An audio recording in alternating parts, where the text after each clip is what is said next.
uwager.lv, sportsbook, and casino. Sign up today at uwager.lv, the premier online sportsbook, taking wagers since 1998. The most player-friendly lines, weekly juice specials, and a true dime line in MLB. Unique casino platforms with thousands of games. Play poker, high stakes, low stakes, or tournament play. uwager.lv, what we offer. Free same-day payouts. Customer service and wagering support, 24/7, year-round. Free monthly rebates on your action and daily casino rebates. Contests, free bets, best bonuses, and giveaways. Generous referral program. Get an 80% free play bonus on your first deposit, up to $1,000. Sign up today, and use promo code SPORTSWEB. Remember, you can't win if you don't play. Nice was it to see the man on a milk carton, but the last 3 games, a touchdown for Julio Jones. How nice was it to see Tom Brady in this game not throw the ball 50 times a game? How nice was it to see Rashard White become the Bucs running back after Leonard Fournette goes out? How nice was it to see this Tampa Bay Buccaneer rushing attack finally take off, make a commitment to it? And how nice was it to see Mr. Devin White? God bless you, kid. You've been through a lot of adversity, haven't you? But as I talked about, champions rise to the challenge. White today, 9 tackles, leading the team, 2 sacks, causes a fumble. First time the Bucs defense does that in 5 games. The momentum was on the Seattle Seahawks side, and Devin White in that defense comes up big. We talked about the matchups in this game. We knew the challenges were there. This is a good team. Make no mistake about it. But today, the Tampa Bay Buccaneers are back to 500 going into the bye week with all the momentum in the world. Now you can call in 727-255-0391. It's 727-255-0391. Hold off on it real quick. White, once again, God bless you. Losing your father, I know how it is to lose a parent. You played tremendous today. Bucs Nation has your back, kid.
Welcome to another edition of the evolution of Sports Talk Television. It's the Sports Web. I'm your host, Peter Blake, giving you something to think about.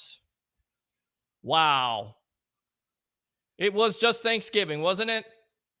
What am I thankful for? Well, these 3 things. Bring your passion, bring your excitement, just don't bring any nonsense. Consequently, the Bucs didn't get the memo from a couple weeks ago, coming off a bye week. Did they, Bucs fans? 7 3-and-outs on offense is not going to get it done.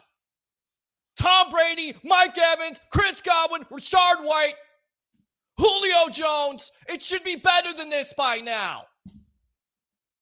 But you're still winning the game 17-10. And in true Buccaneer fashion, as one of my good friends said to me in a text message, the Bucs are in a giving mood because 'tis the season. to give. What am I thankful for? The Bucs defense giving up the lead. Letting the Browns go down there and score. Who's the team right now that's competing for a division? Tell me. Is it the Browns or the Bucs? Because I couldn't tell today. I couldn't. Great one-handed catch by David Njoku, which, by the way, bad coverage by Devin White. You go to overtime. What happens? You lose Tristan Wirfs, your best offensive lineman. What am I thankful for? The offensive play calling still stinks on this team. It stinks. Yeah. What did we learn last week about this team? You know, it's like a Bruce Arians comment when talking about Jameis Winston at the end of the season. There's so much good, but so much terrible with this team. Apply it. Apply what you know. Defense missing tackles. Penalties for this team. Oh, the Bucs should have beat this team. No, they shouldn't have. 9 penalties. What are you talking about? Time of possession. 39 minutes by the Browns. Domination. We talked about the challenge. Not stopping the running game. 100 yards rushing by Nick Chubb. But still, the Bucs are in the game. They have the opportunity in overtime. And what did they do? Who fell down? Was it Carlton Davis? Because Amari Cooper was wide open. Bucs lose in overtime, 23-17, and they deserve it because they gave the game away. By the way, somebody has to explain to me, in the 40 years of watching football, why in the world, when you have 3 timeouts, you don't use one of them before overtime. Coaching 101.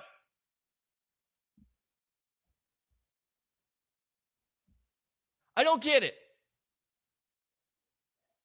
Tom Brady was somewhat accurate, but still missing throws at critical times. I'm sorry. If it hurts your feelings, go into the corner. This is not your dad's sports talk show. This is the real deal. This is the evolution. He's missing throws to Chris Godwin, who, by the way, was the only one that showed up on offense. Once again, somebody explain this to me like I'm an 8-year-old, because that's when I started watching football. How do you have a wide receiver and Mike Evans and he only has 2 catches for the day? How? How does that work out, guys? Tell me. Even non-football fans know that Mike Evans is going to be your main playmaker, and you can't find a way to get him the ball? What are we talking about? All this talent. You score 17 points. Ridiculous. 727-255-0391 at 727-255-0391. Happy Thanksgiving. Merry Christmas, Cleveland Browns. Now you get to put the controls over to your perverted quarterback. Let me go out to the comments. Ridiculous. You know, you get behind a team, you think they're going on a run, and what do? 1 step forward, 2 steps back. Oh, everything's going to be okay. How many times did we have injuries today? I mean, how many people got injured? I get it, injuries are a part of the game, but enough is enough. Goodness gracious. Talk about snake bitten. And then to possibly lose Tristan Wirfs. It didn't look good. Much like that Bucs defense later on. But again, 7 3-and-outs. You can't win that way. Even against a terrible Cleveland Browns team. Jacoby Brissett. Fat-ass quarterback. Running over people. Ridiculous.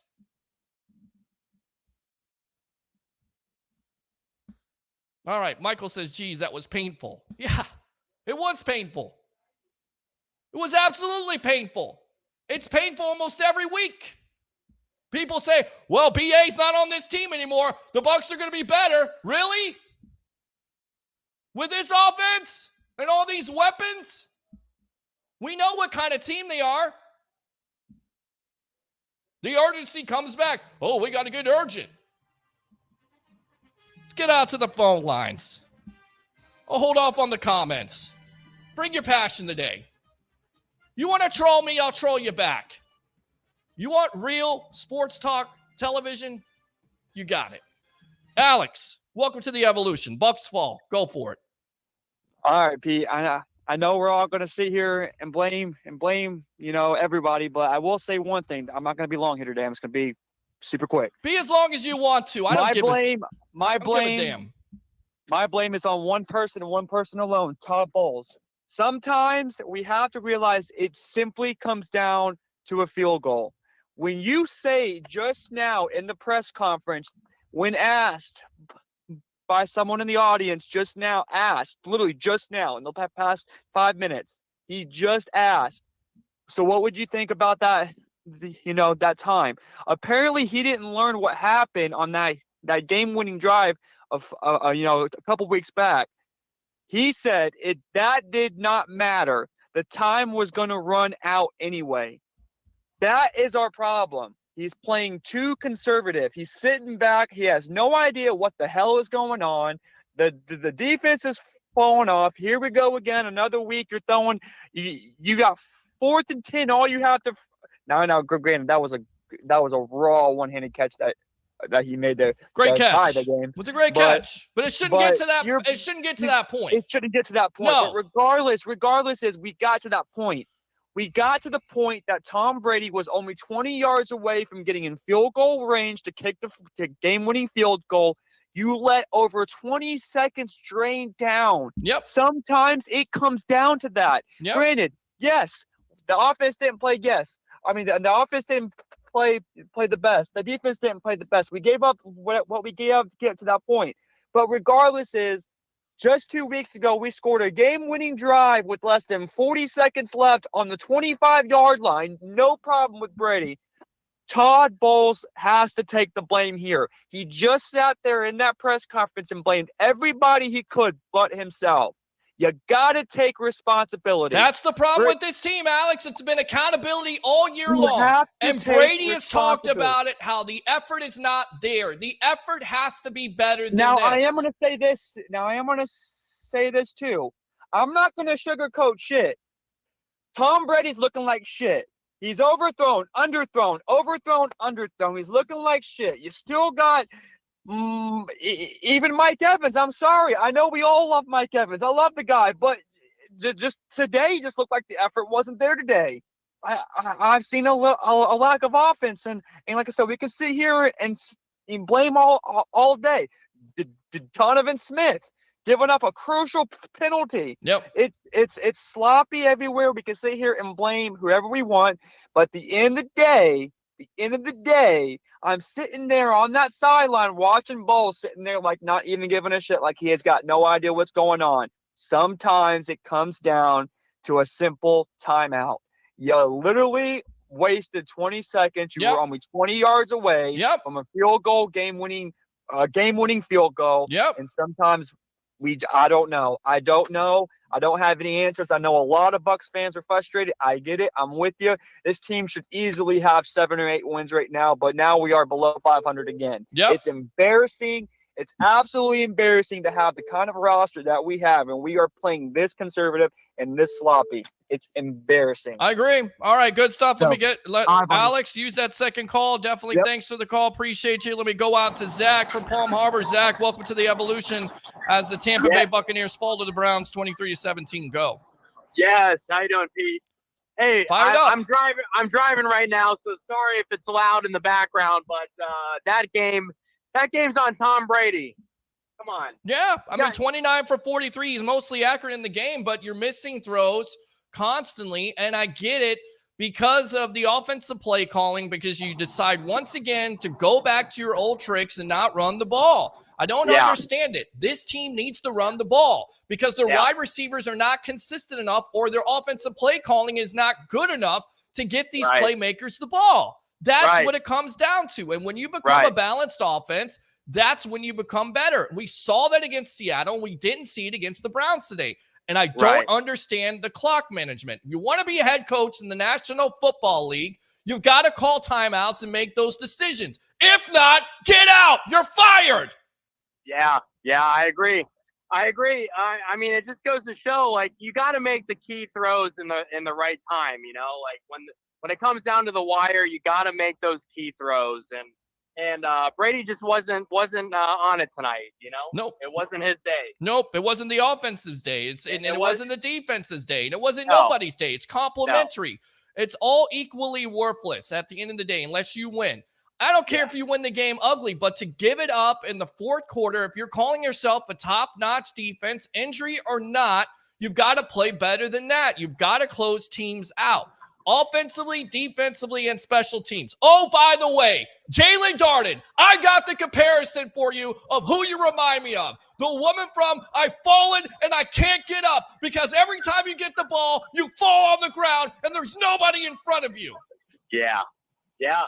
You're exactly right. You know what's crazy though? It's like, even with this loss, we're still in the hunt. You know. Yep. But it's got to be better. They gotta figure it out.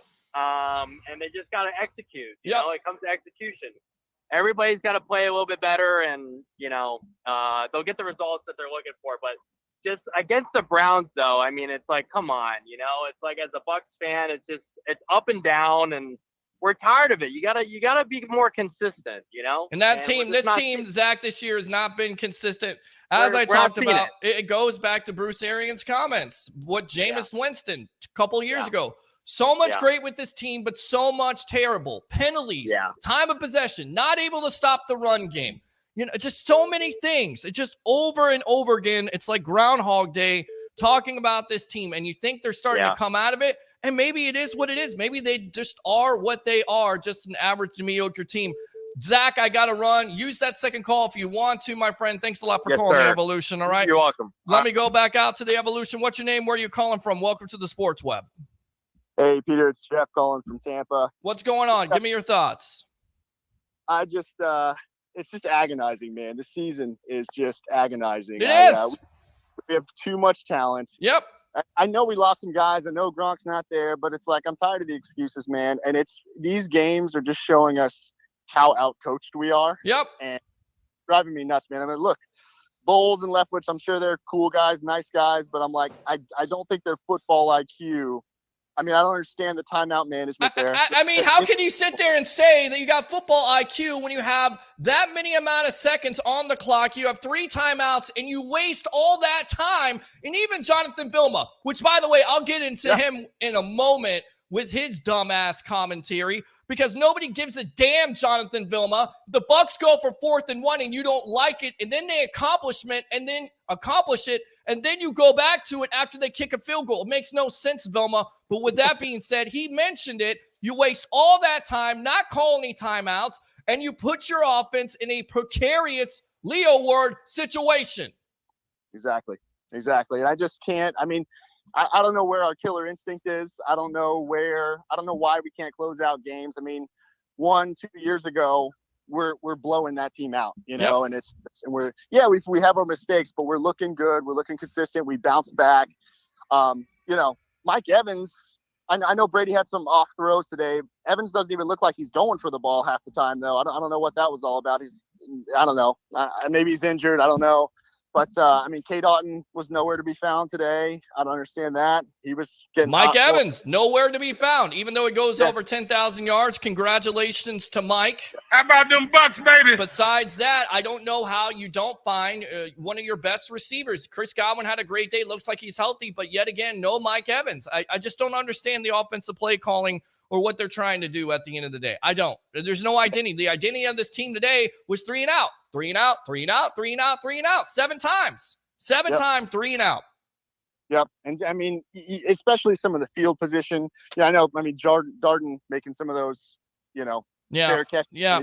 Fair catches are falling down. I mean, he's like the woman from I've fallen and I can't get up. The guy falls down more than that lady does in the commercial. And everybody's like, well, he leads with punt return average. Look, he's got to do more than that, okay? He's got to make some plays. He's got to give the Bucs some field position. If he's not doing that, get somebody else out there. Get Scotty Miller. Right. Where's he at? Is he hurt? because everybody else on this team is hurt. Yeah, it's crazy, man. We had so many chances Mm-hmm. to have that game to punch them in the mouth, Yep. just to finish it out like we way out talent them. They playing Jacoby Brissett. I mean, no disrespect to the guy, but come on, man. Yep. We got to. I don't know. And the defense, I've had my issues with the defense this year, but to be totally honest, I think more of it is just on the offense, the lack of points, the 3 and outs, giving it right back. I mean, our defense, except for 1 or 2 games, has kept the opposing points pretty low and kept us in the game, and our offense can't close anything out like we used to. So it's frustrating. I know we're still in the hunt, but man, it's just hard to have high expectations when something like that. You're losing to the Steelers, you're losing to the Panthers, and you're losing to the Browns. It makes no sense at all. I got to run, my friend. Definitely use that second call here on the Evolution, all right?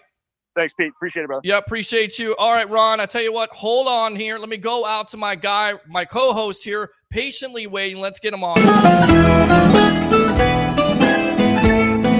All right, Harry, the Greek professional handicapper extraordinaire, 1252 Chicago Sports. Give me your thoughts on this game, and Ron, we'll get out to you in a moment. Go ahead, Harry. My thoughts are sentiment, everything that you're saying, Peter. I mean, let's just be real. I mean, we talked about it in the pregame show. Should Tampa have won this game? Absolutely. 96 yards on the ground.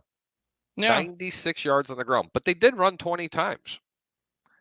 I'm going to tell you right now, Pete. Well, they had 56 of that in the first quarter. I understand that. Tampa wins this game if they run the ball 30 to 35 times. And I'm going to tell you why. Because if you remember correctly, we can rewind the tape on the over-under. I said that Cleveland was probably going to rush for about $150 today. I was wrong. They rushed for just under 200 because they wanted to keep the ball out of Tom Brady's hands. Correct. It looked like Tampa forgot what the game plan was when they were playing Seattle. You play that game plan like you did Seattle, you win this game. Yep. Okay. Whoever's calling the plays has to do a better job at putting the ball into White's hands. Because you know what? He targeted 9 times in this game as a wide receiver out of the backfield. He caught the ball 9 times for 45 yards. That's just an extension of the running game. Sure. And then they abandoned it. They felt like even in overtime, they had to just chuck the ball all over the place. I don't understand the mentality of this team. I'm never going to understand the mentality of this team. It's been like that since Bruce Arians was the head coach because they wanted to continue to run the ball. But every once in a blue moon, like every 5th or 6th game, they would sprinkle more runs than they do passes. This is the reason why they lost the game. And no, Tom Brady's not playing, as you so-called said, like shit. He's not. He's 45 years old and doing everything that he possibly can to win a football game. My point is, I don't think he's playing like crap, but he's still missing critical throws at critical times. Chris Godwin, Mike Evans, and I understand what you're saying. Donovan Smith, I thought had a pretty good game. Besides he did. Cleveland. Let me tell you something, man. Cleveland, they're. You can say whatever you want. That team can flat out play defense. Well. Okay, flat out play defense. They don't need to run double coverage on Mike Evans or Chris Godwin. They have man cover corners. They were blanketing these receivers all over the place. Yep. Godwin had a monster game. I mean, a monster game. He did. It looks like he's back to being healthy. And I tell you what, he is. Let's get out to Ron here. We'll get out to Ron, and I promise, be patient. I'll get out to these comments. Facebook stars are out there. Of course, a YouTube chat. Give to the calls here. I'm not going to have a heart attack, but this is what I do on my show. If this offends you, then go somewhere else. All right, Ron, go ahead. Welcome to the Evolution. Hey, Harry. Hey, Pete. Man, I'm just going to scoop from the hip, man. I mean, this is pathetic. I mean, it is just plain pathetic to have all the talent that we have, to have the investment that we have and all the firepower, and you cannot come up with one damn point the whole 4th quarter. I mean, it was like, Pete, I felt through the game. It was like, hey, here you go. Here's the ball back. Yeah. Here you go. Here's the ball back. Take it, win it. Oh, here you go. Here's the ball back again. Yeah. Like I said at the beginning of the monologue, happy Thanksgiving. 'Tis the season for giving. And this team gave the Browns a win today. Clearly. And I don't understand. And I think it falls on the coaching. It's not on Brady. It's not I mean, it's on everybody. This has got something to do with Brady here. It's a collective unit here. You know what? He's not playing like shit. I'm going to keep saying that word because I heard Alex say it earlier. Hi, Alex. We love you, brother. But seriously, man, it's not that he's playing like poo-poo, okay? I think he has too much, how can I say, control of the offensive game plan at the line of scrimmage. And maybe, and again, this goes back to what I said before. Because Todd Bowles is a defensive-minded coach. Correct. And 100% of the defensive-minded coaches do what with the ball? Run. Mm-hmm. Okay? So there's a disconnect somewhere there between Leftwich and Brady. If I was Todd Bowles, forget about the comments that you make. I'd grab Leftwich and say, listen, we're running the football. Run the football to set up the pass. You've seen it against Seattle when they were over in Germany. They didn't have a problem winning that game. It was an ugly win. Earlier in the year, you watched them. They were running the football, and it was just a complete dominating win where you never really were worried. Yeah. And I got to tell you another thing. Yes, they outplayed the Tampa Bay Buccaneers. But when you were watching the game, were you really worried about Tampa losing that game at all at any point? Until the last minute of the fourth quarter? Not me. Yeah. Sorry, I wasn't. Again, the problem is when you keep a bad team like Cleveland in it, and they are a bad team. Again, they're waiting for Deshaun Watson to come back in there. We're on the Watson watch, baby. Right, you still have Nick Chubb there, who's fifth coming into the game in the NFL with rushing. The challenge was there for this team, and they failed. They couldn't stop the run game. Time of possession was dominated by the Browns. And when you continue to have 3 and out, I don't care what kind of defense you have at the end of the day, they're going to get basically wore out. And that's what happened, I think, in this game. Peter, let me jump on your bandwagon there when you're saying this. First off, the reason why they had almost 200 yards rushing is because you're correct. They did have the 3 and outs. Yeah. Cleveland was not respecting Tampa's run game. Nope. At all. Right. At all. I would have made them respect it. This is why a formidable defense, when you have Vita Vea in the middle, and then you have Akeem Hicks there, who's supposed to be able to stop the run. The reason why they couldn't stop the run is because there were so many 3 and outs, as you said. If Tampa would have ran the ball and committed to running the ball a little more, it gives that defense a little bit extra time to heal. And going back to it, and I know, Ron, you want to talk about this, but going back to it, everybody says Belichick, Brady, what was better? Maybe you need that friction with Belichick and Brady to make him better. Maybe you need that friction between BA and Brady to make him better. Maybe it's not on Brady controlling everything all the time, because at the end of the day, whomever is making these calls, someone's going to have to ask. You know what? First down, I challenge all the pundits in the Tampa Bay market and in the media that goes into these rooms. Sure. Okay. I challenge everybody, the newspaper columnists, the news reporters from the TV stations, the YouTubers, everybody. I don't care, even fans. You demand to know who is calling these plays. That's what you want to know, because it's like the mystery. It's like the X-Files from what's that place out in Utah where the aliens are at? What the hell they call it? Area 51. Area 51, whatever the hell it is. It's tighter than Area 51. You have to find out who's doing this, and whoever's doing it, they got to stop. It's real simple. Area 51 came into play because I have to figure out who in the hell fell down or where that player. I do believe it's Carlton Davis on the Amari Cooper reception. Go. Touchdown Vegas. Sorry, Peter. Sorry, buddy. That helped you out a lot. Good. We're betting on that game. Of course, uwager.lv. SportsWeb is the promo. Ron, finish up. Shut up. Go ahead, Ron. Well, I mean, I just think that it's clearly evident that, for one, Bowles, I don't think he is a head coach. I just really don't. I don't think he's a defensive master. It's not fine, fair. But I don't think, and I think Leftwich abandoned the run, and he got away from what was working and totally played into their hands. Yep. 7 3 and outs. It's just ridiculous, man. How do you give a team? I just don't understand. You're really going to blame Todd Bowles in that, Ron? With all due respect, you're going to blame Todd Bowles for this loss? Honestly, seriously, think about what you're saying.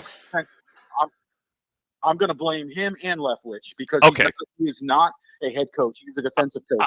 I'm really going to cause some blasphemy here. I'm going to be blasphemous. You know who I blame? Hey, I blame the guy that has too much control under center, and that's Mr. Tom Brady. Not because he's playing bad, it's because they've given him way too much control. I'm sorry.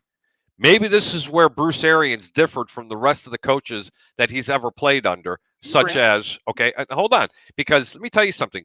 The only players that I remember that could call their own plays at the line of scrimmage was Peyton Manning and a little bit of John Elway. Every quarterback always had 3 to 4 plays that they were able to call in that huddle. The play comes in from the sideline. If it's a design run, I watch them all the time sit with a single back formation, and all of a sudden the backfield's empty because he's going through his cadences and he's got people in motion going from a run to a pass. That's why defenses don't respect this offense. And I'll bet you a dime to a donut that Tom Brady is the one who's actually doing this. This is not coming from Todd Bowles. It needs to stop. And I demand that people out there start asking questions, especially all the pundits and the news reporters, the TV stations, the radio stations, and find out why this is actually happening. And I will blame Todd Bowles for I don't know what kind of clock management that was in the fourth quarter. Of course, you're absolutely correct with that. But he is the head You coach. had no business losing. Yes, you're no business right. losing this game. I agree. The defense was good the whole game, and they were forced. Troy Polamalu made a real funny comment there about I agree, Ron. You know what I'm saying? Yeah, I agree. Ron, we love you, brother. All right, I appreciate you calling, man. Definitely use that second call. It is. Right, hang in there, my friend. Let me go ahead and I don't know. Don't fire those cannons. Well, no. It was a good comment by Ron. Good comment. Okay, right. play the song where you make them walk the plank. Okay. All right. Let's go ahead.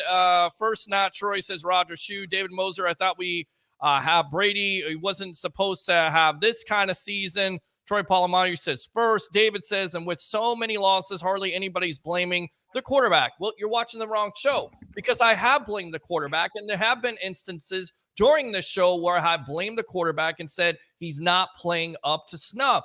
But early on in this game, he only missed like 4 passes. He was accurate. It just is so, again, there's so many things that are great about this team and so many awful things about the Bucs in 2022. Peter wanted to let you. I'm actually Troy Polamalu. Russ says Brady needs to retire. Joey says we literally lost our best offensive lineman in overtime, which never should have happened. Piss poor game management, piss poor coaching, absolutely disgusting display of football. Fire. Agree. Let me go out to Dave here. Going to be real. This season is done after the coaching is terrible. Can't win like that. Russ says, need a new head coach. Joey says, Russ Lawson, what are you talking about? Troy says, Bucs suck. They did.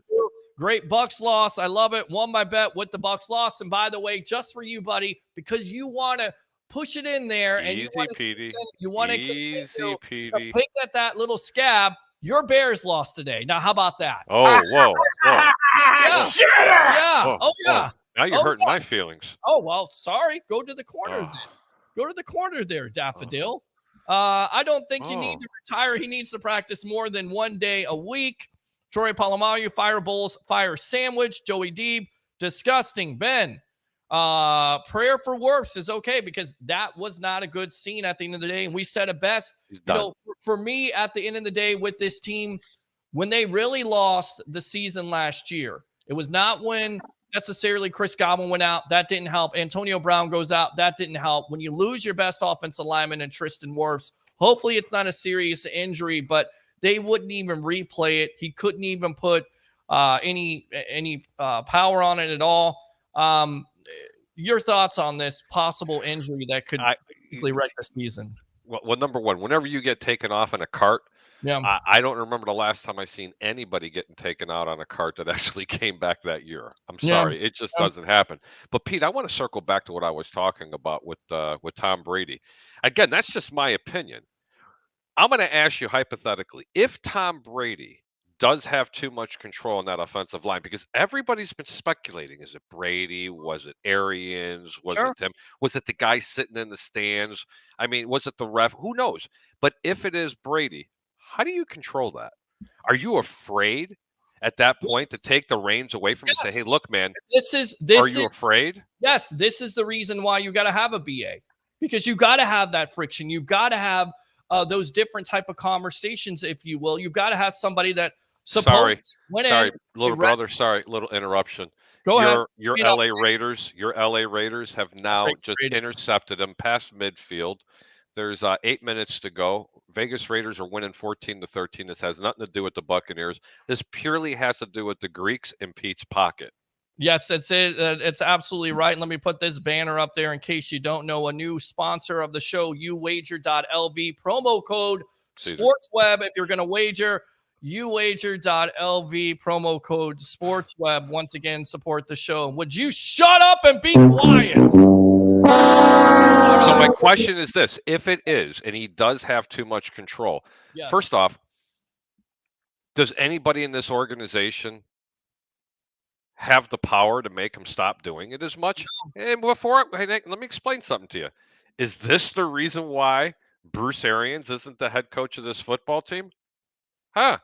Could that be the reason why that Tom Brady came back under the condition that maybe Bruce Arians, if he was a head coach, no, but then he came back after? I'm telling you right now, where there's smoke, there's fire, and I really think that I'm right there. I'd love your opinion. If in case that's the fact that he is changing the lines, the plays at the line of scrimmage, which it's not bad to do, but literally every other play, do you have a problem with that? Yes, I do, because at the you have confidence in him, but at the end of the day, if it's not working, it's not all on Byron Leftwich, it's on Tom Brady. And once again, I'll continue to say this. Maybe touchdown, baby. There you go. Maybe it is a good thing at this juncture to have that type of friction. And maybe BA just retired at the end of the day because he wanted to see Todd Bowles and Tom Brady put together and basically fail, because that's what you're doing right now offensively. You're scoring 17 to 20 points a game. It's not going to get it done. There's a problem with this team. All right, let's go out to Troy Polamalu. You know what time it is. Absolutely. David says, I hope Mike Evans is hurt because he played like... What did he say? He said he played like... Oh, come on, David. You don't hope someone's hurt. Not even the opposing player. Don't say... Well, what he's saying is he hopes he is hurt because he didn't play that well today. He's thinking that he's hurt. Oh, okay. Play that well. I took that the wrong way. That's okay. We love you, David. Roger Shue says, epic rant incoming. I hope you liked it. My co-host was a little bit worried because he thought I was going to have a heart attack. But at the end of the day, I am you. I have watched this team since I was 8 years old. We know good football. We know great football. And we know piss poor football. And that's exactly what we saw today. That's what we saw. And I'm basically just putting it out there for you guys. You guys know. Troy, Joey D, David Moser, yes, he did. Gave up that last deep pass. Dave says Panthers are going to win this division. Flag. Oh, stop. Because why? Because why? They beat the greatness of the Denver Broncos. You know what? Wait a minute. By the way, I did pick that game, right? Another underdog at home. Yes, by the way, tune into the over-under on 1252 Chicago Sports and all these other outlets, because who knows? Maybe we kind of know what we're doing. Just trying to make you some money. Go ahead, Harry. Make a lot of money, actually. Yes. We're just counting it out. No, you know what? He's not too far off. If the Bucs actually fall apart, Carolina could actually take this division if the Bucs continue to fall apart. I'll tell you what, if Wirfs is out, you're about one more injury away from not winning another game. I'm telling you right now, because the reason why I'm saying that, hold on, Buck fans, it's because the game plan that this team's designed to have week in and week out is not running the football. I'm sorry, you losing your best offensive tackle, and you got to suspect Donovan Smith, who, by the way, played really well, especially against Myles Garrett. But I'm telling you right now, he's not too far off of a comment. Until second half, when he gave up 2 sacks, and he showed the old Donovan Smith picking up a critical penalty at a critical time. That's just I don't understand it. Velma pointed this out, and I'm not the biggest fan of him. But why are you going one-on-one with Myles Garrett? Why are you doing that when you know that eventually Myles Garrett is going to get you? You'll chip a running back, chip a tight end. Where was K-Dot? And once again, where was Mike Evans? So many questions about this team. And then you go back to the running game. You're successful in the first half. You gain 56 yards, and you go away from it for some unknown reason. 20 rushes. Not going to get it done. 3 issues, Frank says. Time management, Brady throwing 30-yard passes when you need only 10. Whatever happened to dink and dunk to win the game? Defense can never close it out. Troy, great comment. Great comment. Let's go out to Ben here. That's the last offensive series before they tied. The Bucs had the ball 14 seconds only, shaking my head. But they allowed that to get it down to the 14 seconds. They allowed at least 20 to 23 seconds to go off the clock before calling the first timeout. It makes no sense. That didn't make sense either. And you know what? And that's why I'm kind of make me full screen here. And that's why that's just why I'm kind of thinking that Tom Brady actually has too much control. And I'm going to tell you why. Because the coach wasn't calling the timeout. He was assuming that they were just going to run the ball, maybe dink and dunk. Let's go into overtime and let's go ahead and win this collectively. That's what happened. That's just my opinion. Those are one of the reasons why, Peter. Yeah. That I think that Tom Brady's changing the plays at the line of scrimmage. And you can blame clock management, but then again, are they too afraid to override Mr. Brady under the center? And that very well could possibly be. Because there was no reason for Todd Bowles. He's not a rookie coach not to call timeout. Is he afraid to utilize that timeout and override what Tom Brady's going to do on the football field? I'm sorry. I just think that's what it is. We've seen lapses in judgment from Brady himself throughout the years with, fourth down, not knowing the down, not knowing. It's just inexcusable at the end of the day, and it's what bad teams do. And it was unlike the last two wins that they've had against the Rams in Seattle. It's just disappointing. It really is. Jeremiah says, Carlton Davis sucks. I said it once. I'll say it twice. Didn't necessarily have the best game, that's for sure. With Bruce Arians still in the office, is there any way we could demote Todd Bowles to defensive coordinator and use Bruce Arians as an intermediate head coach? I know it's a stretch. Yeah, it's definitely a stretch because I don't see that. Do you see something like that happening to supersede Todd Bowles? No, I don't either. Frank says, Frank, Bucs are soft. Ben says, typical Donovan Smith. Brent says, pitiful. Joey Deeb says, Jeremiah Hafner, that's ignorant. Roger says, no victory Monday, Bucs fans, and no victory Monday for you either. Shut up! I'll give it to you. Bowles and Sandwich are donkeys. Dave says, will this be Brady's first losing season? Maybe with this brain trust. Fat Mike says he was targeted 9 times, and again, not enough catches, not enough of this, not enough of that. Not enough plays made by Mike Evans. Mike Evans took one of his classic days off, no effort.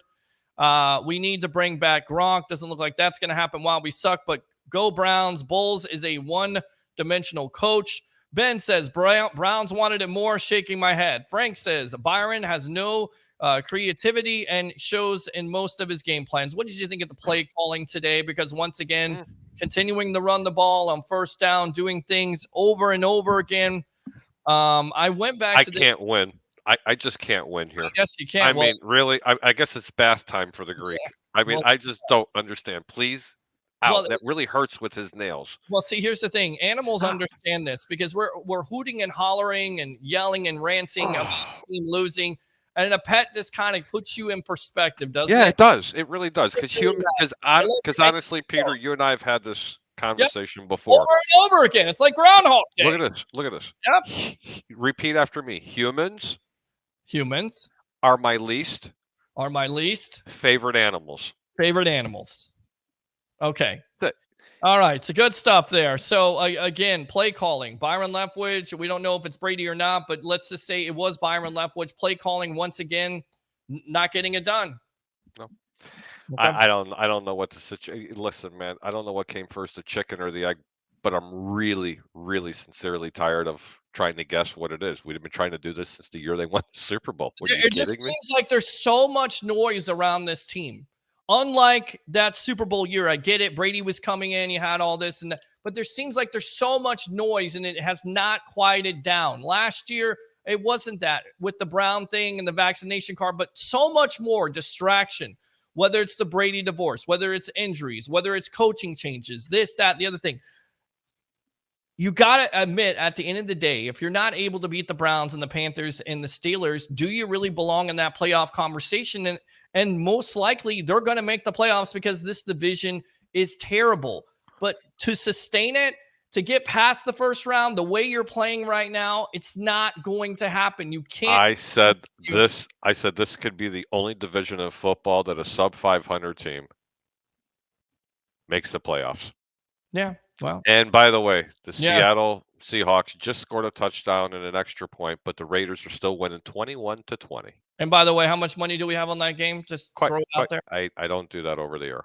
Okay. All right. And like I said, if you do want to wager, go to this new, our new sponsor here, uwager.lv, promo code SportsWeb, uwager.lv, promo code SportsWeb. It's the Sports Web. I'm your host, Peter Blake, along with Mr. Harry, the Greek professional handicapper extraordinaire of 1252 Chicago Sports. If you want to talk about it, call up on the phone line, 727-255-0391. It's 727-255-0391. Let's continue to read these comments. Browns going to the Super Bowl. Not necessarily there, Fat Mike. I know where you're going. Hot garbage from everybody. Roger says, Bucs are a joke. Brady came back for this stuff. You know, everybody say Brady came back for this. Brady made the decision to come back to this team. Brady is also a part of, not only the successes of winning a Super Bowl, but also this losing record right now. Let's not act like, Brady had a gun to his head, or what. He's still getting paid money like everybody else. He's still coming here trying to win games, and everybody is not playing complimentary football in those situational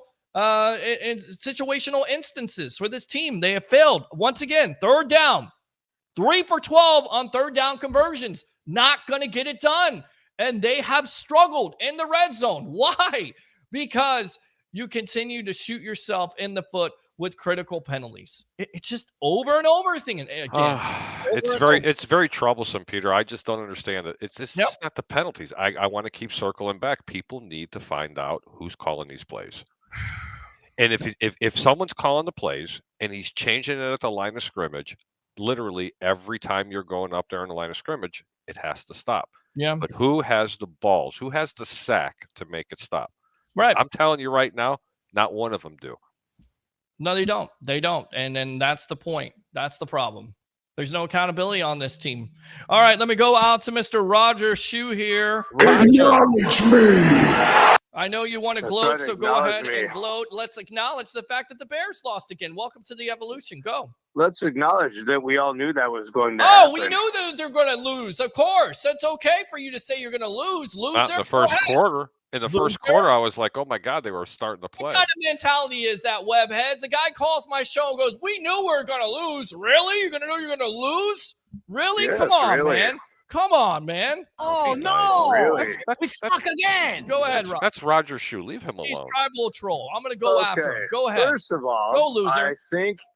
I think that a lot of the problem with Tom Brady has nothing to do with play calling, nothing to do with anything. I think the problem is that his head is screwed up from him getting divorced from Giselle. Call me crazy, but that's my take. I just think he's missing throws. I mean, I think that's what it comes down to, whether he's mentally there. I mean, we talked about he went 2-0. Now he's 2-1. He seems like he was playing better. The offensive line seems like they're playing better. He's been given time.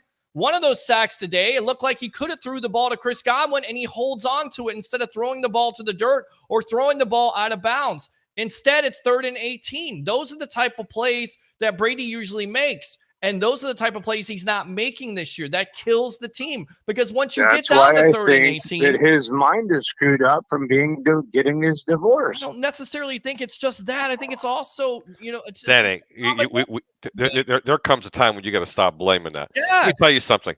Look, Brett Favre's father died. Anybody remember that game? Yes. Monday Night Football destroyed. Hold on. And then he went out to the Raiders and he absolutely put an ass whooping on them. I can give you. Yes, he did. I can give you, for instance, just keep giving you more and more examples. Look, do you think it's bothered him? Probably. But how much do you think it really bothered him? He only had to do one thing. He had to walk away from the game of football, and he decided not to. So it ain't bothering him that much. So I don't want to hear about the divorce messing with him, because that is nonsense in my book. Because when you step on that football field, no matter what life challenges that you have, you kind of forget about them because you're actually in the game. Yep. And you got to remember, guys, he decided to stay in the football. He could have walked away and saved his marriage. That was his choice to do that. That's true. What do you think about that, Raj? Well, and we don't know agree with. We don't know the inner workings, because we assume that it was all on Tom Brady. We don't know if she was seeing somebody before. We don't know, again, what happened. Is it going to affect him? Of course it's going to affect him. He's a human being. He's a man. That's his life. It's not just football. It's his life. It's his kids. I get that. But at the end of the day, you're an NFL quarterback. You're one of the greatest. You're the greatest of all time. You've got to start playing better yourself. This is what accountability comes down to. It's not all on Byron Leftwich. It's not on all Todd Bowles. It's on everybody. At the end of the day, they got to look themselves in the mirror. They got to play better if they want to go any further than a first-round exit at this point. That's it. Peter, you keep saying how he's the greatest of all time. He is the greatest of all time. You're an idiot if you think anything otherwise. He may be, but eventually Father Time catches up to you. Of course, and that's what I'm talking about also. And maybe it's happening. Maybe there's a disconnect between him and the rest of the team. Maybe there he is. Thinks he's the GOAT and everyone else is below him. Maybe he is. Maybe you're he Miss wants Cleo everyone today. to think that they're the GOAT and they should play at his level, but they can't. I'm just tired of talking. You know, I will say one thing. Yes. Don't get rid of him. He's my buddy, okay? No, I'm not going to get rid of him. I will tell you one thing. Is Tom Brady actually the greatest quarterback ever to play the game? No, he's not. Okay. He is a GOAT because of the systems that he's been put in. Mm-hmm. Okay. He has played I'm tired of hearing about who made who. Was it Belichick or was it Brady? Exactly. It was a combination of both. Correct. It depends on what system that you're in. Do I think Tom Brady should have deserved to have been a 6th-round draft pick? No. Hindsight's 20/20 though. But then again, does he have the strongest arm? No. Can he outrun anybody? No, unless you're Brian Urlacher and you put a move on him 10 years ago. But we won't talk about that. Mm-hmm. But there are a lot of tangibles that he does have that made him great. But is he the greatest quarterback ever to play the game? Probably not. But he's the best system quarterback ever to play, and that is why he is the GOAT. I just think he's the best quarterback of all time, system or not. I mean, you say the same thing about Joe Montana. I understand, and at the end of the day, it's not just on Tom Brady, it's on the offense. I didn't think it was Joe Montana. A perfect pass. It may have been Joe Montana at this point, but you have a perfect shovel pass.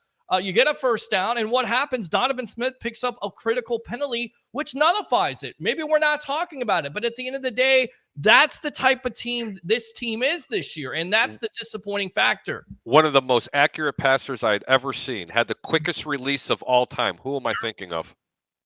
Brent Tuckinson. Dan Marino. Thank you, Dan Marino. Yes. All right, Roger, what else? All right, just remember, Peter, I know this is going to hurt your fifis. Just remember, Ric Flair has 9 more world championships than Tom Brady. He's also lost it 10 times. Are we really going to wrestling right now? What's your point, Roger? He's a 16-time world champion. Oh, I love you, brother. God. He's got a way to go. Go and moderate, my friend. Thanks a lot for calling the Evolution. Moderate? Go have a drink for me, brother. Yeah, go have a drink, my friend. All right? Uzo. Uzo. Get out of here. All right, let's go out to Lewis here. I've never seen an NFL coach not use all their timeouts to win the game. It cost us Tristan Wirfs. Good comment. Very good comment. Somebody hires Leftwich for head coaching job. So sick of him.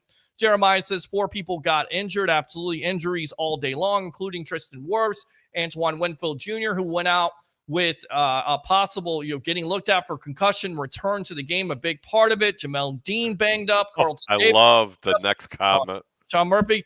Bunting, have you realized that the Bucs have been asked since you shaved your beard? Quinn, think up. Look, at this point, I'll tell you what. Let's throw it out there, webheads, okay? We'll throw it out there. We'll give you a phone call or give you a phone line. 727-255-0311. Listen, man. If you want me to grow back the beard and you think that makes a difference, no, please don't. Line or text message in, webhead. Listen, if Tampa Bay Ray needs to wear the muscle hamster shirt all week long before you grow back that silly gray beard, okay? Leave your beard alone. You look so much better like that. That's not the reason why. Just because I wear the same socks every day until the Bears win. I mean, come on. Hey, they won the Super Bowl with it. They were better last year with it. Now I don't have it. So maybe he's making a point. Maybe it's a Samson Delilah. So it's your fault. Maybe it is. I'll take blame for it. You know why? Because I'm accountable on the sports web. If I do a crappy job on this show hosting, nobody's tuning in. I'll take accountability. Which consequently the Bucs won't do this year. I really hope Wirfs is okay. Prayers to him. Let's go out to Ken. And next is the 49ers. It is not correct. Good luck there. is not the 49ers. It is the New Orleans Saints. I know that I'm not blind. I'm going to go ahead and check this out for you. It is New Orleans. It is New Orleans on Monday Night Football. So stop with the nonsense. Troy Polamalu, keep the phone line short. Some of these guys talk too much. Maybe you don't talk enough. How about that? Maybe you talk too much. Hey, Troy, why don't you call into the show just one time, buddy, please? He never will. He never will. Come on, Troy. You can even hit star 67. Okay. See, star 67 right there. And you know what, Troy? If you were to call in yourself, yes, and actually call into the show, I will buy you and your significant other if you dinner. I'm sure he does. Come on, man. Not your hand. Not your hand. Nah, I'm sure he's got a very nice significant other. I'll buy you and your significant other a very nice dinner over at the Bonefish here in St. Pete. Okay. I love Troy. Troy's a supporter. He's a troll king, so we allow him to run sometimes. I'll buy him dinner. I just want him to call in. Fat Mike says 49ers roll them next week. They're not playing the 49ers next week. See, that's where the information starts. Incorrect information. No, it's the Saints on Monday Night Football, December 5th. I know I'm not crazy at this point. Don't even Peter, seriously, you are a little crazy, but not on the show. Just you're a little crazy, just like me, and that's why I love you, buddy. You got to have a little insanity to do this business, my friend. And that's right, guys. You all don't know what you're talking about. The Bucs are playing the Saints next Monday night. Let the truth set you free. How about them Bucs, baby? Yes, I went to Byron Leftwich just to piss you all off. First caller is right. The looking over the shoulder needs to end. Coaching should be gone by season end, and also Evans has some soul searching. It's tough. I watch what do you see out of Mike Evans? Is he hurt? Was it lack of effort? Was it the fact of not being able to get him the ball? I mean, Mike Evans is your guy. I don't understand the pass interference call. I saw far worse. They were acting like Michael Irvin, the defensive back. I didn't see that on the first call. What did you see? I seen nothing. I see a guy that's getting older. I still see a guy that's a flat-out baller. And I see in a defense that really played well against him. That's what I'm seeing with Mike Evans. Is he the same player as he was 3 years ago? No. Does it make him bad? No. I just see a guy that got really that people really played up against him. And that's the reason why a lot of the throws went over to Chris Godwin today. Just to let you know. And that's okay because Chris Godwin was productive, over 100 yards receiving. It certainly seems like Pick your poison. Right, but I would still like more of Evans involved in this game, and I still like to see the running game. And you got to score more than 17 points. It's just love you, Pete. You run the ball 10 more times, and you win the football game. Yes, I agree. Just as simple as that. Yep. All right. You got to get out of here, or you want to stay on and take more of these phone calls? Are you talking wrestling? I'm not talking any wrestling. Okay. Okay, I can stay on for a little while longer. You got 28 seconds to go in the half. It's 2nd and 8. The Raiders are up 21-20. Okay. And it's looking good so far for the Greek and a little Pete. Okay, so I got your little Pete right here. The Falcons lost today to the Commanders. What happened in that game? Give me the update on that, because you were telling me, and I actually put a bet on that, and I was winning. I won today, but what happened at the end of it? Well, right at the end of the game, Washington is up. Atlanta needs a touchdown to win the game. They get all the way down, and he throws an interception in the end zone. Marcus Mariota threw a very ill-advised pass, and it got picked off. And you know what? I'd rather be lucky than good any day of the week. Remember that, people. In gambling, you'd rather be lucky than good any day of the week, because the shoulda, coulda, wouldas, it doesn't make a difference. It's still an L or it's a W. That's it. And I wouldn't have minded. And you got the W, Pete. That's it. Got the W finally. Thank God for that. Yes! All right. Let's see. By the way, for that washed-up, trashy quarterback that someone said earlier today, that rude comment, Derek Carr is 9 for 9 in his last He's 9 for 9 in his pass attempts. Right. And by the way, Tampa, you want him on this team next year. Well, if there's a possibility, who knows? I mean, it just depends on Brady. I'm not ready to give up on Brady, but you've got to play better. Offensive line's got to play better. You got to have more of a running game at this point. You got to have an identity, and identity is not punting the ball. I love Jake Camarda and what he does for this defense in the field position. He definitely helps out. But He is a hell of a punter, man. I call him the punt god. People are like, whoa, whoa, whoa, whoa. No, whoa, to you. Okay, the way he has punted this year as a rookie has been tremendous, and he has definitely helped out that defense at the end of the day. Let me go out to Troy Polamalu. Peter and Harry love Bowles and Leftwich too much. Fat Mike says, I don't. Mike Evans is the perfect example of stud one week, but polished turd the next. Wow. Larry says, I don't know about that, Mike. The difference in this team is attitude. Unfortunately, it's lack thereof this year, and I think it goes back to BA. No risk it, no biscuit. That fire under these players' asses, the accountability is not there under Todd Bowles and Byron Leftwich and Tom Brady and everybody else that plays for this team.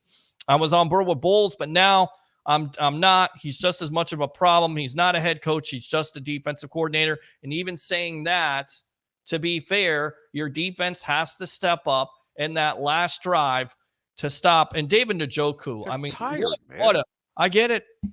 I mean, it's just that defense got tired. I'm going to keep going back to it. You can blame it on the defense. You can blame it on Bowles. You got to run the friggin' football.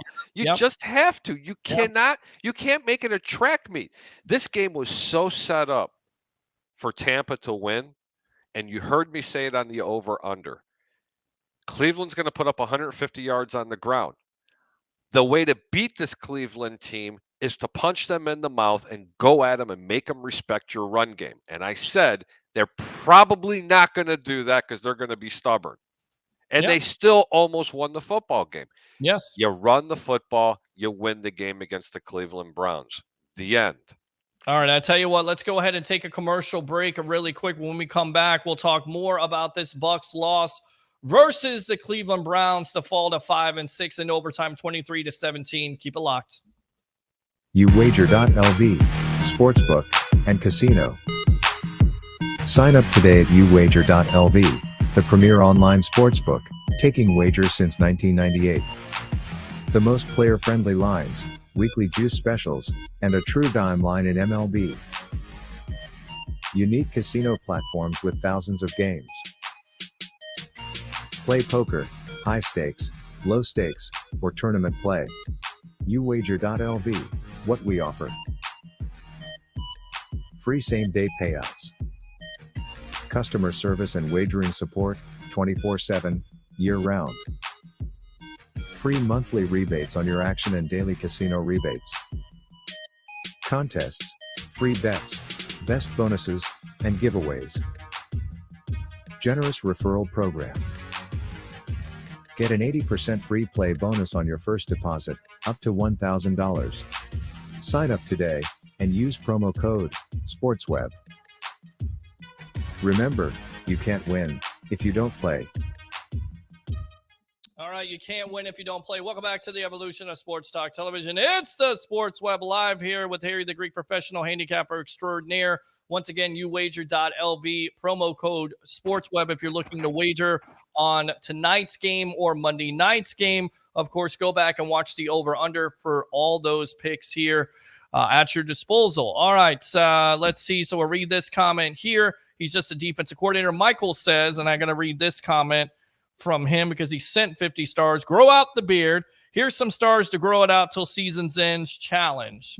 We shall see. Because, again, I'm willing to change it. I'm willing to be accountable. If I'm the problem, I believe in superstition in sports. If I'm the problem, then I'll definitely rectify the problem. Todd says, how do you guys not use a timeout before the end of regulation? We talked about that, but going back to that, a big part of that game, 3 timeouts, and you let all that time run off the clock with having Tom Brady in the fourth quarter. Is that Brady? Is that Bulls?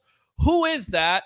Who is the fault of that, in your opinion? I'm going to say it's a combination of everybody. Hey, can I give everybody right now some updates and scores? Sure, go for it. Okay, a couple of the El Paso games that I told everybody to stay away from. It's coming to fruition. Right now, minute 37 in the second quarter, Frisco is beating New Orleans 3-0. Wow. That's a great game. 3-0. I said, Yes. Watch what happens in the first half. They still can both play defenses. Frisco's been hurting on the defensive line. New Orleans can't score, but let me tell you something. New Orleans can still play defense. Kansas City, the mighty Chiefs against the hopeless Rams. 15.5, almost 16-point favorites. 2 minutes to go in the second quarter. Kansas City is killing them 10-3. Oh, my gosh. Really? Okay, and hold on. Yes. Hold on. You ready? Halftime. The Chargers against the Arizona Cardinals. Oh, that was another team I said. Go to Texas. Keep watching. Trap games, folks. It's knotted up at 14. But the game, I'm sorry, 17-14 Arizona over Chargers. But the game I did give out to everybody was an upset special. Las Vegas Raiders. You know, the ones that everybody wanted to throw me under the bus with Josh McDaniels? True. You remember that? Yes. Okay, just want to sprinkle that out there a little bit. They're winning at halftime 24-20, Pete. I'm going to go ahead and give some people some picks for the second half in case they're out there. And yes, they can go to your UWager account and they can go ahead and put them in. It takes about 30 seconds for you. Love it, man. Thank you very much for that. As always, the co-host right there, professional handicapper extraordinaire. Shut up! All right, good stuff there. Let's see. So yeah, we absolutely, Todd. Another 16 to 17 point game. David says those are a max scoring output. Hold this team accountable. Absolutely. Troy Polamalu, people need to calm down. Bowles and Leftwich are great coaches, and we can still win the Super Bowl. Not with the way they're playing. Smart ass. Dave says Darden calling a fair catch and had 3 to 4 seconds till someone even gets to him. I'm done with this guy. Bring back Mixons. Agree with that? Yep, it's coaching. These coaches are not the real deal. Dave says losing the Browns after a bye. Amazing.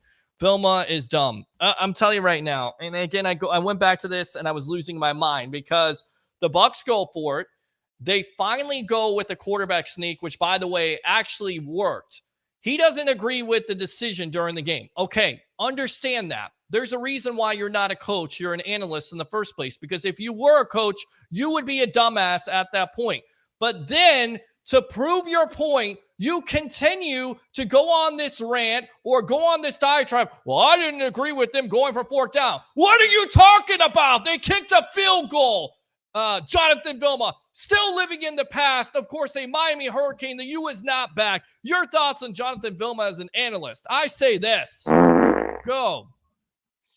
Here's my opinion. Ready?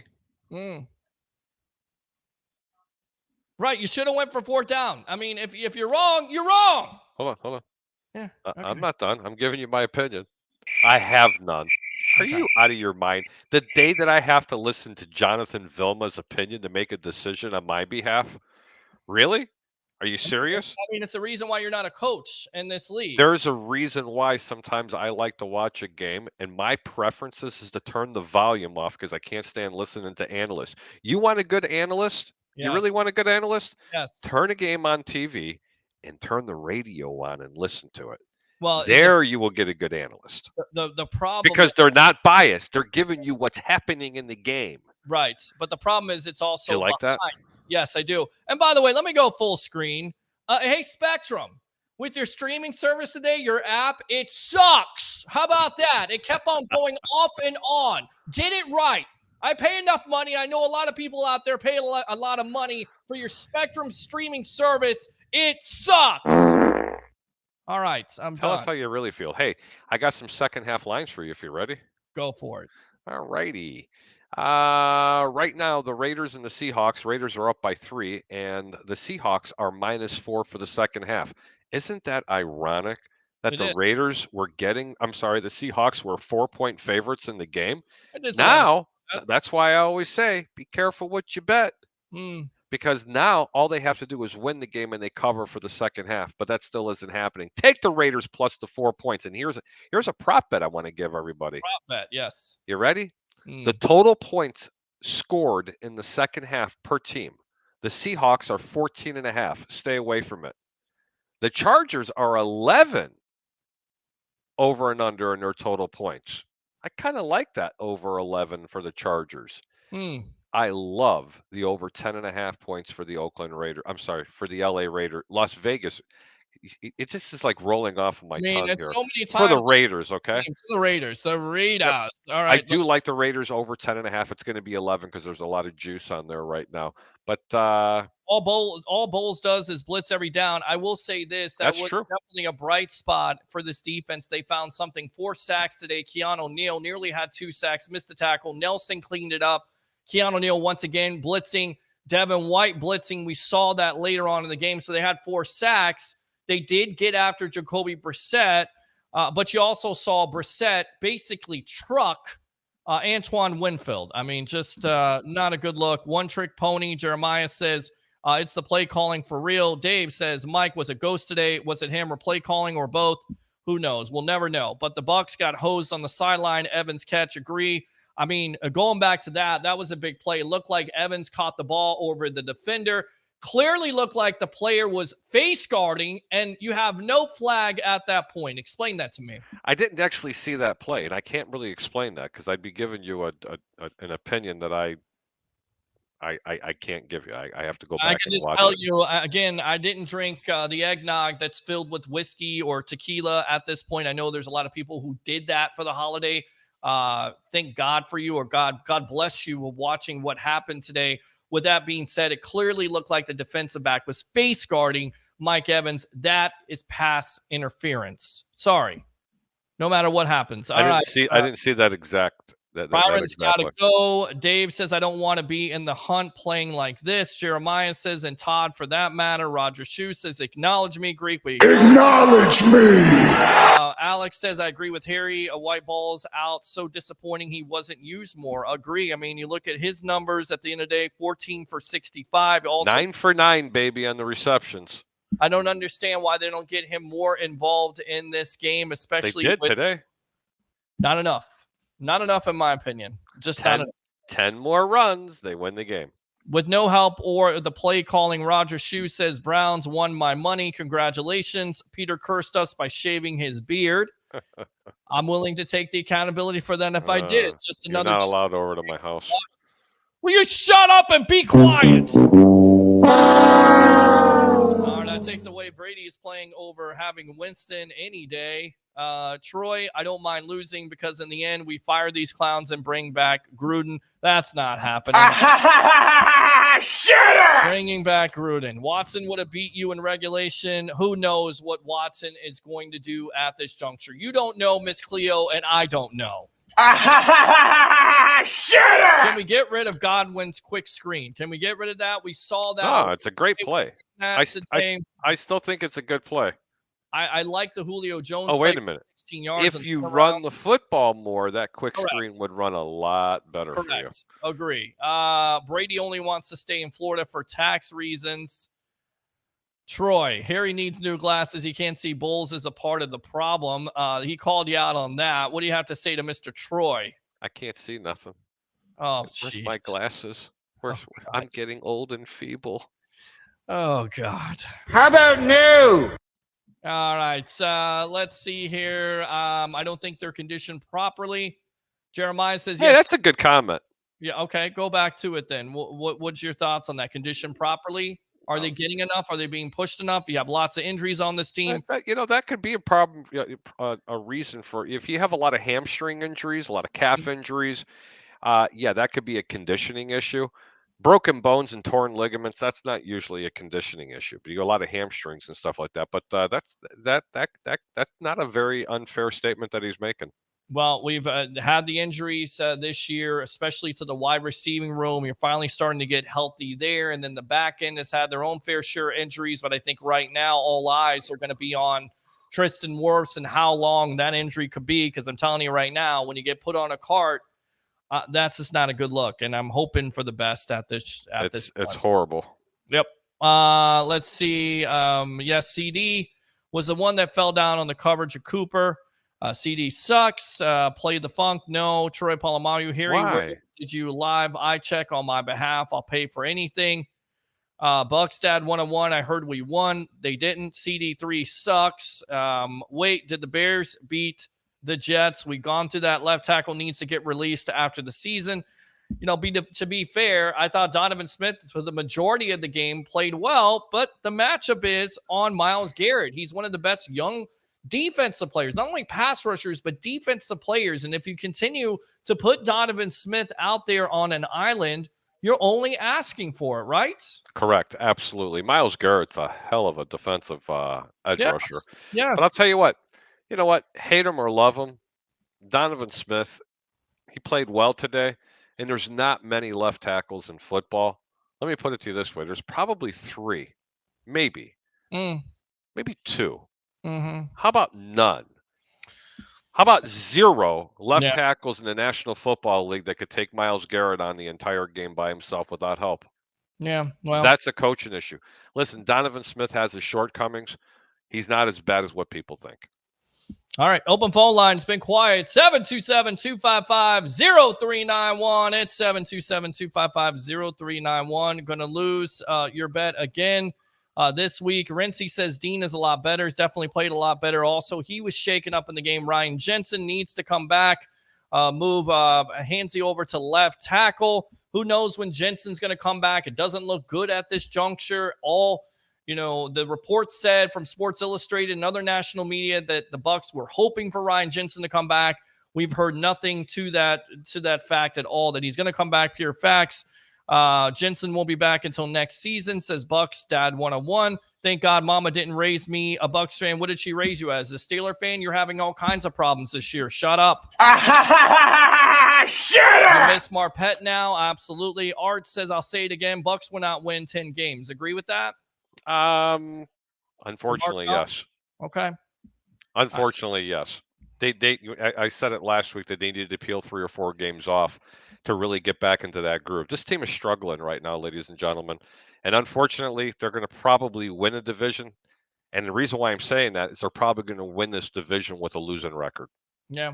Yeah. Well, I mean, the injuries just keep piling up. It just keep piling up. I don't think you're a better team without Tristan Wirfs. Not your best offensive. No. You're really hurting without Tristan Wirfs, obviously. Olga with the black heart. Appreciate you, Olga. Thank you very much for tuning in. Corey King says Bucs Super Bowl hangover 2021-2022 injury. Hangover. I mean, it's been 2 years ago. It's time to turn the page at this point. Enough of the It's not a hangover. No. I mean, what Todd Bowles said earlier on in the year, some guys are still living off of that. Maybe. Certainly, maybe they are, but it's a collective unit right now. It's offense, it's defense, it's special teams. It's just ugly at this juncture. Bucs one and done. Well, at least they're in, unlike your Bears. Sorry. Corey King says Bucs rebuild 2022-2023 season. Olga says Bucs for life, but damn, I'm so disappointed. Go back to that previous comment. Yes, Bucs rebuild 2022-2023 season. This isn't a rebuilding team. This defense is still built to win. This offense has got so much power. It's not even funny. Yeah. I mean, honestly, you got injured this year, man. You better address. You better draft a lineman in the draft this year, and you better go out and get yourself 1 or 2 of them because, usually when you get one significant injury, you don't normally come back the same player, especially on the offensive line. And you're more prone to get injured again. Trust me. Sure. All right, let's go back out to the comments here. Chris Cole says, this offense is just too predictable. Great comment as always. Troy Polamalu, Big Mike is crying in his closet because they got spanked by the Jets. Another game that the Bucs should have not lost. They lost great out. They looked great out of the gate, but then just fell flat. Joshua Good comment. says, yep, as always, I'll go ahead and give you. I'll start giving comments here. All that BS and lost Wirfs in the process. Unbelievable. Fire Bulls tonight. So hold on. If you fire Bulls, are you tanking your season now? Well, I mean, you're 5-7. I don't think the season, or 5-6 at this point. It's at 5-7. 5-6. Hold on. Yes. Does this mean you've given up on the season? You fire your head coach. You fire him today. How many teams have made the playoffs after they fired a coach? 0. I'll wait. 0. You're not firing your coach. Is there going to be changes? Who knows? I mean, not mid-season. You don't fire the coach. With what you got, what you have. I mean, this is the bed you made. You got to sleep in it, as my Mimo used to say. God bless you, Mimo. Love you. Let's see here. Olga says even Tampa is crying as the rain is coming down right now. 5 minutes from Ray J. Corey says maybe Bucs afraid to throw the ball in the red zone, running into a turnover. Of course, we talk about it, Gronk, and how much of a loss he is. You have Cameron Brate, no Cade Otton involved in the game plan. I don't understand why you don't have Mike Evans more in the red zone. I mean, there's so much stuff to say. Why not target Otton? No idea. Just talked about it. Jeremiah, regardless of the play calling, who is willing to execute? Non-execution, total rebuild, especially with the cap problems this team is going to encounter. We'll see if Brady's going to come back. We'll see where the season is not over with yet I know it feels like that, Bucs fans, because you lose to an inferior team like the Browns. It's not over, but at the end of the day, the excuses have to stop. The accountability has to start, and you have to start putting some wins together. And I was thinking this is the time to do it. And the Browns, certainly you look at it on paper, 3-7, have all kinds of problems, waiting for a quarterback that's been suspended the majority of the year. You should win that game, and you don't. That tells you everything you need to know. I need a stat. How many coaches are fired after losing to a bad Browns team? That's a good question. Bad Browns team, probably a few, but this is not a bad Browns team, guys. This is a team that can run the football very well, and they can play some defense. Forget about their record. There's a lot of teams that have bad records that are actually pretty good football teams. Very true. All right.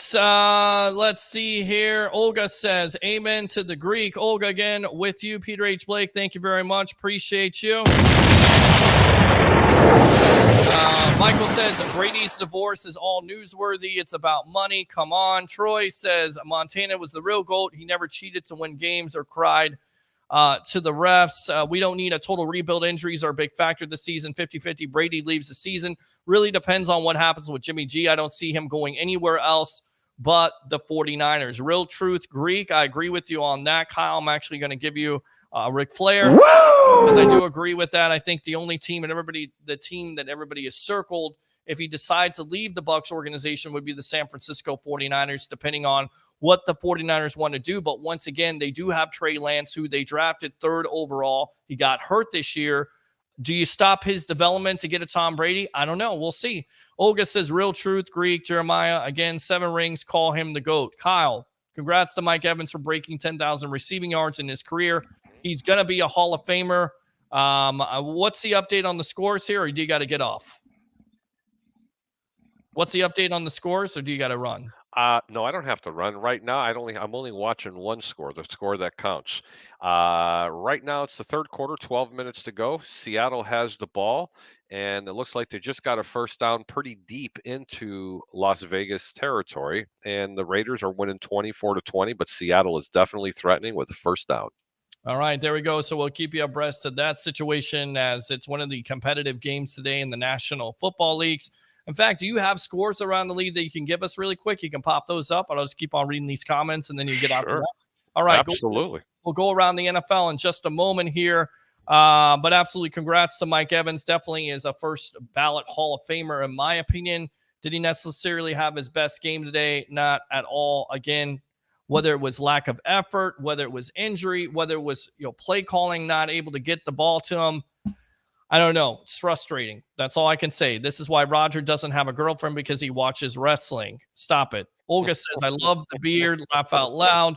Jeremiah says, Silver Fox. Michael, grow out the beard. Here's some stars to grow it out to the season end challenge. Thank you very much. Bogus PI call. Agree. Olga says, what a great show. Love you guys. Thank you very much, Olga. Love you, Olga. Let me go out to Joshua. Evans has a lot of talent around him. It'll be hard to always feed him. If we did and still lost, we'd be screaming, asking why CG and everyone else isn't getting fed. Good comment. I'll go ahead and give you the Macho Man. Worst injury is the worst part of it all. Shouldn't have been in that situation to be hurt. Coaches are dogs in the water, I think he said. Tough one today. Shooter and Stash. Bucs are lucky they're in the NFC South. They're going to be in the hunt all season long. Tim says our identity is 3 and out. That's a good comment. Woo! Exactly today. Let's go out. Has D. Smith reverted to his JW days from what you saw? Later on in the game he did, but again, I think that's just a better player at the end of the day, and also scheming. If you're allowing Donovan Smith to be on an island all day long, eventually Myles Garrett is going to get you. So, play calling for me, but it does come down to not committing a critical penalty, especially when you accomplish the first down with a beautiful shuttle pass to the right. I believe it was Rashard White, and then it comes back for the penalty because illegal use of hands to the face, losing technique again. That's what Donovan Smith does. We've heard it from Bruce Arians say 2 years ago. He wants to knock the hell out of somebody and lose his technique. He did on that play. Bucs defense isn't playing all that badly, but the lack of sustainable drives has been wearing them down to where they can't keep up the performance. Another great comment. Got a lot of smart guys here. I want to know how the hell Winfield got strong armed by Brissett. Vilma is garbage. Let me go ahead and give you that. All right. So we should have kept Whitehead and let CD3 walk. I'm not ready to say that because I think Carlton Davis has played well this year, had a bad game. Jamel Dean, in some instances, has definitely outperformed him this year, and Dean is coming up on a free agency contract. David says, how bad is the injury to Tristan Wirfs? No word on that. Have you heard anything? In fact, any update on Tristan Wirfs at this point? No, nothing yet. They're just calling it an injury right now. You'll end up getting more about it tonight.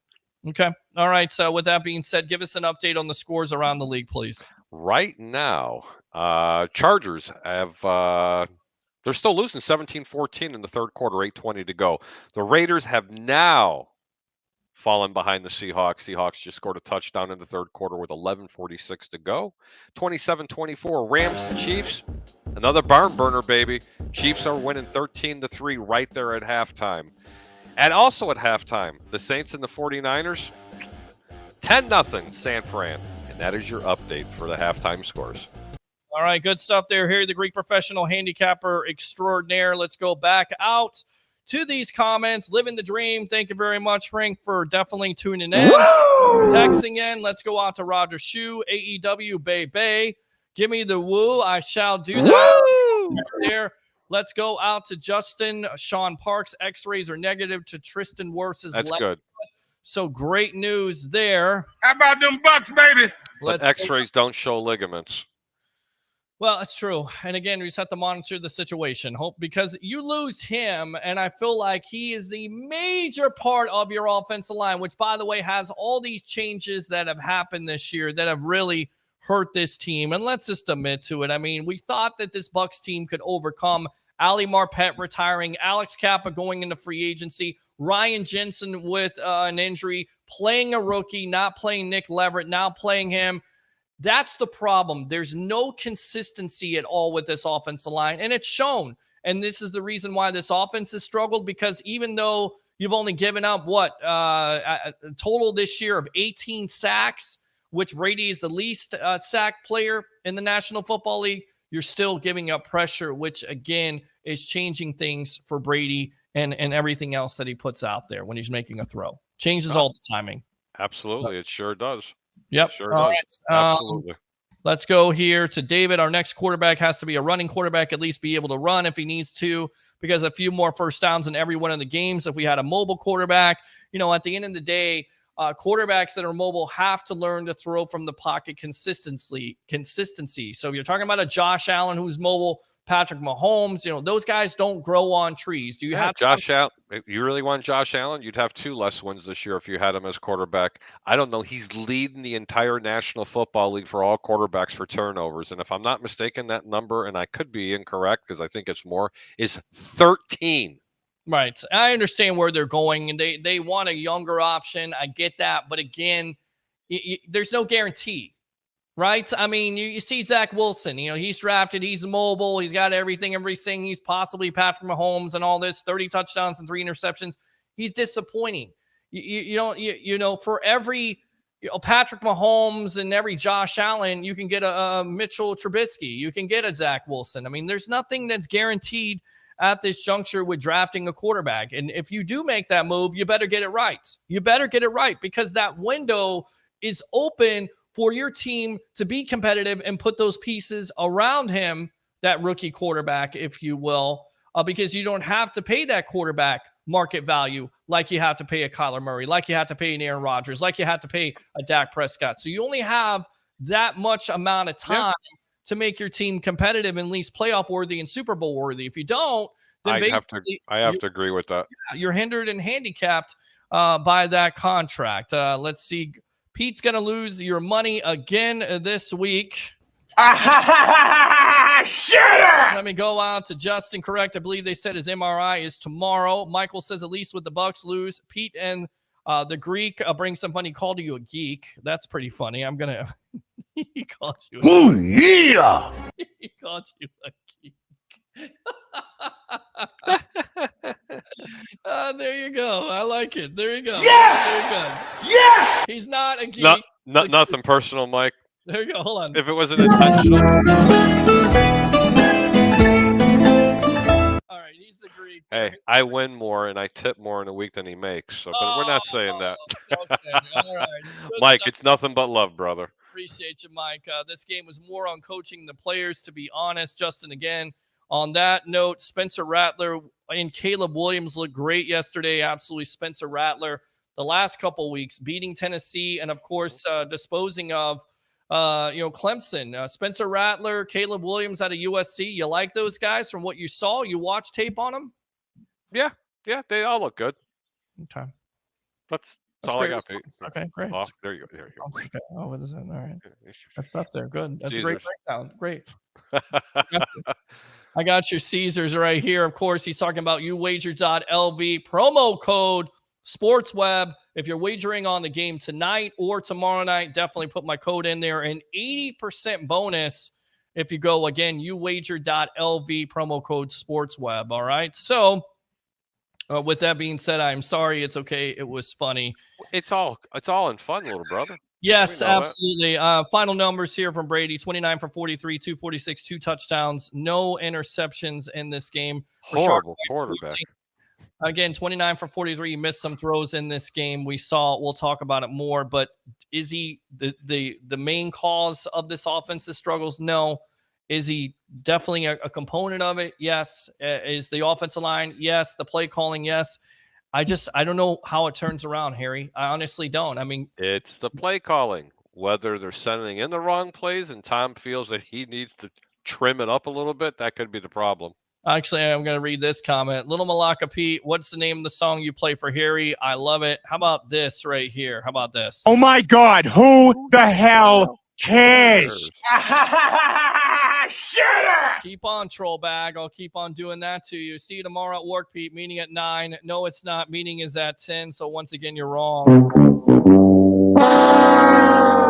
You see, Roger, you have an extra hour to just tip them back, baby. Do what you do best, which is absolutely nothing. Yes! There you go. All right. Hit the wrong button there. I love Roger.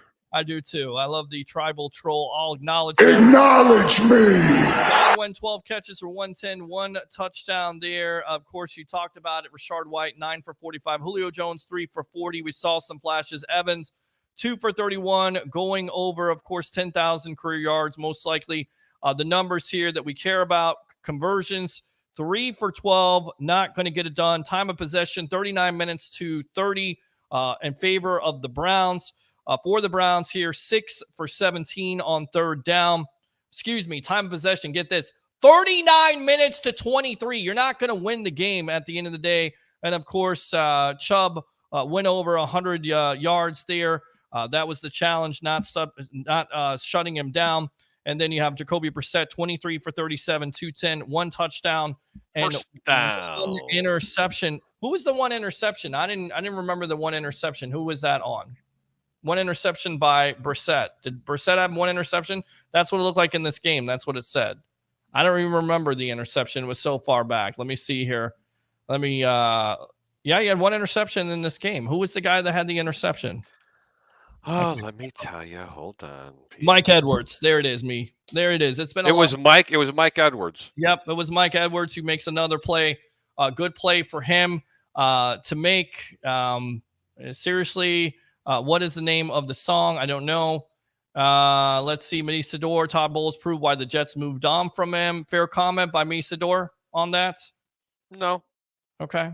All right. No, I don't think that's a fair comment about. I love Misador and I love his football mind because he'll probably forget more about the game than a lot of people ever learn. Agree. But I'm going to give you something to think about here. Look at you. I want to give Misador something to think about. There was a question I asked earlier in the show. They run the ball 10 or 15 more times. I personally believe they win the football game. They're passing the ball constantly, and it's like a 2-to-1 ratio. Is it Tom Brady? Because you and I both know that defensive-minded coaches They don't like to pass the ball as much. They want to run the football and play defense. Yeah. So, who's calling the plays? I still believe it's Leftwich. Who's changing the plays at the line of scrimmage? And are they too afraid to say something to the man? And Yeah. could that be the reason why yours truly, Mr. Bruce Arians, is not the head football coach of this team? Something to think about. Well, longest run of the year came today. Rashard White early on, 35-yard run. Second play all year long where the Bucs have over 20 yards on the ground. And I agree with me's last comment. Nice. You don't take 2 timeouts into the locker room. You can't. No. But did you ever think it may have pissed off Tom and you don't want to do that? I mean, just think about that just for a second. Dumb penalties today. Even Devin White had a dumb one. I thought, Jacoby Brissett went to the school for Karl Malone and LeBron James with the flop. But if you're Devin White, you can't push him out of bounds because every time the refs are going to call that. And we've seen that from Devin White. I love the kid. He's tremendous, and he's right up there. You get this, with some of the things that he's done over his career, you can compare him to Brian Urlacher. 400 tackles at this point. Yes, 400 tackles like Brian Urlacher and over 20 sacks. You're comparing him to Brian. I'm telling you, he's right up there with Brian Urlacher. Look it up. When he might be right up there with the statistics. But it's look, that's like trying to compare Lance Briggs to double nickels in Tampa, okay? You cannot compare him to a Brian Urlacher. Statistically the same, definitely not the same player. Not Brian Urlacher was so much better. It's like when I love people in Chicago going, well, Lance Briggs was just as good as double nickels down there in Tampa. Not even close. Lance Briggs couldn't hold his jockstrap, okay? Right. Well, and again, listen, Brian Urlacher was a special football player. Nacho also had a sack today. We talked about his mother earlier on in the over-under. I know she's happy. So the pass rush did get there to a certain degree. For the first half, I didn't see a lot of it. They found something with Keanu O'Neal. Maybe they used more of that blitz because it certainly seemed like they were sneaking him up on that offensive line. And the offensive line in this team couldn't account for it at the end of the day. I know you got to run, my friend. First and foremost, thanks a lot for your time. Absolutely. Go ahead and give me an update and go ahead and promote yourself on the Evolution. Well, I'll tell you right now, the game is still the same score. And it looks like that the Raiders are pretty deep and they're getting ready to take the lead again. Anyway, everybody knows who it is. I'm Harry the Greek. You can catch me on 1252 Sports on the over-under at 10 a.m. Eastern, 9 a.m. Central on the Sunday morning. We're giving you the best and hottest picks in the National Football League. Let's go ahead and win some dough. And you can catch me right here as Peter Blake's co-host right here on the Sports Web. Pete, thank you so much. Wish the circumstances would have been a little bit better. We talked about it. I was very apprehensive on taking the Buccaneers today. I did. I was trying to be a little bit of a homer. Unfortunately, I was dead right when I said that they'd probably give up 150-plus yards on the ground to Cleveland, and they were probably going to abandon their run game. And that's exactly what happened. They got outplayed, and unfortunately, it just didn't happen. But thank you very much for having me on. We love everybody out there. Don't ever take my comments to be too serious. I'm just out there having a little bit of fun. And thanks for everybody who's been tuning in and watching. We'll talk to you later. I got to get back to what I'm doing best, and that's watching some sports and making some moolah. That's right. Keep your bets low. And your returns high. There you go. Here, the Greek professional handicapper extraordinaire, 1252 Chicago Sports. Thanks a lot for your time, and we'll see you soon. All right, my friend? See you guys. Take care. All right, good stuff there from Harry the Greek. Open phone line, 727-255-0391. It's 727-255-0391. Again, going back to the Devin White statistic, 400 tackles, 20 sacks, right up there with Brian Urlacher. He can make a difference. It looked like he was responsible for coverage on the Njoku one-handed catch. I don't know what you can do at that point. It's disappointing. He leads the team in tackles. I mean, let's go out to the phone lines. Matt from Oklahoma. Matt, welcome to the Evolution as the Bucs fall to the Cleveland Browns to fall to 5-6. Go. What the heck happened today? We were supposed to come back from off the break here and everything just be easy going through Cleveland to get us back on track. I don't necessarily think it's going to be easy, but you certainly would expect a better effort. And for me, the game plan was flawed from the very get. Actually, I'll take that back because I like the game plan. You run the ball for 56 yards, and then for some reason you get away from it, and I don't really understand that. I don't get it. they were never behind enough to do that. I don't quite understand it. And I'm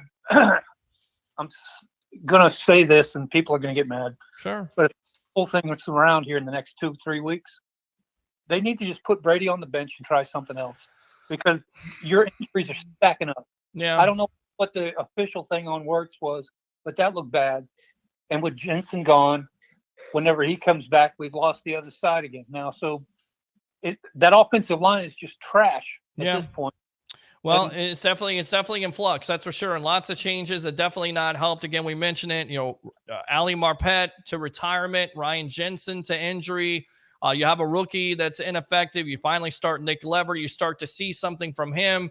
You got a first-year center, in my opinion, and then you lose your best offensive lineman in Tristan Wirfs, and it doesn't help with Donovan Smith. Once again, having a critical penalty, and then absolutely getting worked by Myles Garrett.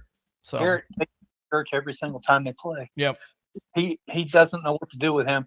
And you see now, and I'm going to have to say it even though I don't want to, Gronk was important for games like this. Absolutely.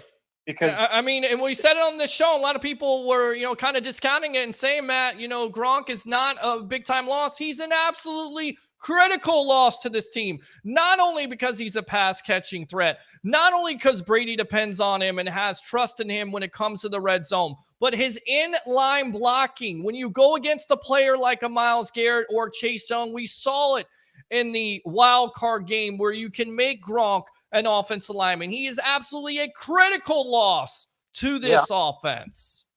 And I didn't say that at the beginning of the year. I thought we could get around it.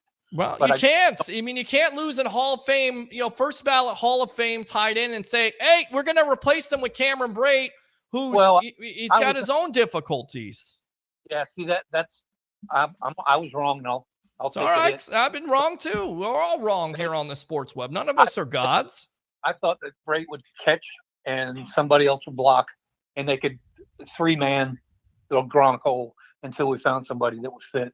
But I was wrong. So it's okay. Today got me in a point where I'm not angry about anything. I kind of look at this year as I feel for Todd Bowles, because I'm not where you are. And I hear people talking about Tampa needs to change their head coach. Sure. It must be ridiculous down there because they're not doing what Aaron's did. And it's not fair to him when you look at all the casualties that, the blue tent is stacking up. Yeah. And people don't look at that. No. And so he's getting an unfair grade from people that don't know what the heck they're looking at. Well, I mean, it comes down to coaching decisions, right? I mean, it comes down to urgency for this team. We've seen a lack thereof of urgency. We've seen a lack thereof of offensive scoring. When you have a team that's scoring 30 to 31 points, it's not having difficulty in the red zone. You have one of the highest scoring teams in the red zone last year, and that percentage has gone down. Now, you can sit here and blame Gronk, and that would be a valid reason. But also it comes down to coaching. It comes down to play calling. It comes down to who's making the final call. Does Brady have all this power? What about the timeout situation? Stuff, that's what plays into, and that's what people don't understand when they're saying, well, BA is a loss that you can overcome. That's a 2-time coach of the year. That's a guy that's won a Super Bowl. That's a guy that gave this team an attitude and an identity, and that's exactly what this team is missing this year. They're losing accountability. They don't have the fire. They don't have the passion. They don't have the effort, and they're not scoring enough points, and they're making still Look, they had critical mistakes when BA was here, but they were good enough to overcome them. They're not good enough anymore. You're not good enough to overcome those mistakes over and over again, and that's the reason why this team is 5-6 instead of a better record. So was Arians putting his stamp on whatever they were calling? I think so. I think there's definitely friction in that locker room, and I think the reason why Brady came back was because there was some type of problem with BA. I think there was a type of problem. And I think, just talking to people in the know, there was a real effort there for Brady to go to Miami. There was a real thing. And once, the NFL found out about the Flores situation, once it was revealed with all that stuff coming out, and then the Bucs were able to somewhat make that compromise, if you will, or put BA into the front office and retire unexpectedly. I think this is what you have right now. And I've always said this, looking back at it, And just watching football from afar as a fan like you do, I watched the Joe Montana documentary, and the thing that I thought was interesting was Bill Walsh and him didn't always see eye to eye. They were able to come together and make it happen, but there was a different voice in that locker room, if you will. He would disagree with Joe. He didn't agree with everything that Joe did. That's a good thing. I look at the same thing with Tom Brady and Bill Belichick. There was some friction. Bill was able to hold him, accountable. Maybe not call him out in the press, but in that locker room behind the scenes, it certainly seemed like that. BA did it out in the press. Tom maybe didn't appreciate it, but at the end of the day, most likely got the most out of Tom. And now you're seeing what's happening with Todd Bowles. Just throwing it out there. Well, I think Byron Leftwich when they won the game a week back or whatever it was in Germany, it was almost like that wasn't. It was a different game plan. You're running the ball more than you're passing, and they had success, and that's the point. That's the difference. They got away from. They got away from it, and they went to White, and White was having a great day. And I think this week they kind of keyed on him, and they weren't going to let him kind of day again. Yeah. But we're supposed to have 4 or 5 functioning running backs, right? We got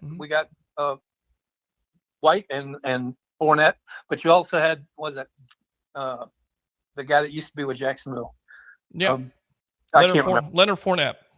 No, the other one, Gio something or other. Giovanni Bernard. Yeah, is with Cincinnati. Yeah. Yes, he was supposed to be a addition that was a different wheel or whatever, and I don't see anything coming out of that. So I don't think we're getting our full bang for our buck. Well, it certainly didn't help that Leonard Fournette was out of the game today because he brings something. But at the end of the day, I feel like going forward, Rachaad White should be your number 1 running back. And you got to mix those two. You got to have 2 to 3 good running backs in the league. We saw Keyshawn Vaughn. You know what I think when I see him? Just a small body of work. I see LaShawn McCoy a little bit. Do you see that? Because that's what I see. And if Rachaad White is not getting it done, then you get the ball to him. But you have to make a commitment to the running game. You can't continue to be one-dimensional. The Bucs are not good enough to be that. I'm sorry. They're just not good enough to be that way. They're not. I don't think they're good enough to be in the playoffs. And if we do, because of the rest of the division, make it in there, right, we're done. And I say it now, and I'll probably say it in week 17. I just don't think we have everything together the way it should be. And it doesn't look like it's getting better. It just looks like the cards are not for us this year. No. And that's one of the things about, buying a quarterback to win a touchdown or what am I saying? A Super Bowl. Correct. When you buy a player to do that, it's kind of like the NBA got in LeBron, right? He never did get he didn't win a trophy for 3-4 years. Correct. Well, it took him a second year to win in his second year, not his first year with the Miami Heat. But they won 2 championships. You won a championship with Cleveland. You won a championship with the Lakers. They won a championship. Right. Right. And spending all their money on one guy. Well, you can't do that in football. You can't order like the Rams are at right now. They put Stafford back there for $1 bazillion. Would you do it? Would you do it over again if you're the Rams? I mean, you don't have any draft capital, but it got you a Super Bowl. Are you doing it? Of course you're doing it. No, I look at it, and I think I've had this discussion with you before. I'm the one who wants a Mike Tomlin organization. Never win a Super Bowl? I would rather be. He won a Super Bowl. They won one down there in Arizona. Well, no, you're thinking of Pittsburgh. Mike Tomlin won one in Pittsburgh. But the point is that the Bucs at the time felt like they had the team to win. All they needed was a quarterback and solidify that position, and they won a Super Bowl. And then they re-sign all the players, and it doesn't necessarily work out because you weren't injury-free. You had your fair share of injuries. But at the end of the day, the Rams did the same thing the Bucs did with Matt Stafford. You won a Super Bowl. I'm not looking back at that and saying, no, that's not the way I want to do it. I want to, just be competitive. Look, you won a Super Bowl. There's not many teams out there that have won Super Bowls. Ask the Atlanta Falcons if they like a Super Bowl. Ask the Detroit Lions if they like a Super Bowl. Ask the Cincinnati Bengals if they like a Super Bowl. If you have to go all in to win that, you have to go all in. But at the end of the day, you also, when you sell your soul to the devil, or you don't pay the piper, or you overspend for the piper, you got to eventually pay that piper. And the Bucs are going to have to do that in this offseason. I'm not ready to end the season. Don't get me wrong.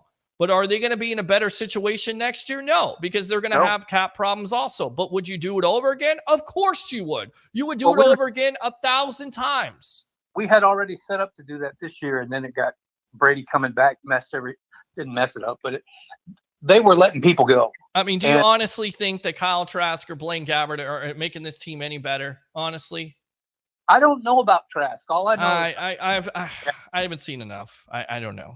I don't. And the way the history of Bucs being able to develop a young quarterback, I don't feel good about it. I don't feel good. I don't. I've seen Bucs football like you have. We've seen you try to develop quarterbacks over the years, and you don't have the consistent coaching staff, and you don't have the consistent offensive coordinator, and the players in front of you are not enough.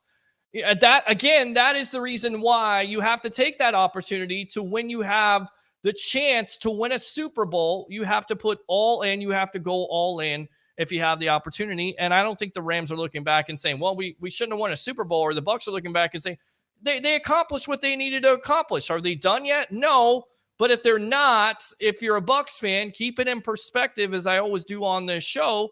You won a Super Bowl a couple years ago. It's not too bad. Now, at the end of the day, again, you have to pay the piper, and we'll see what they have to pay coming up in the next couple of seasons. I'll just throw this in here just to piss you. Sure, go ahead. Piss me off. It took 20 years to go 1 to 2 Super Bowls. Sure. And we didn't do it the right way the second time. We didn't do it the right way? There's no – what's the right way to do this? If you want to have longevity, and Tony Dungy came and did his thing. There is no longevity in the National Football League, my friend. It is not for long. It is a year-by-year thing. Even Patrick Mahomes, right? He won one Super Bowl, and then after that, you expect him to win a Super Bowl every year. It doesn't happen like that. It just doesn't. What Brady has done has been tremendous. It's an anomaly. Leo word. Are they going to be competitive? Yes. Are they going to win a Super Bowl every year? No. Does that mean it's a failure? No, it doesn't mean it's a failure. You got to keep it in perspective. You won a Super Bowl with Patrick Mahomes, and Patrick Mahomes never wins a Super Bowl again. Is it a failure? I mean, I guess you look at it and say, well, you're putting him on the pantheon of being the greatest quarterbacks of all time, and he's only won one Super Bowl.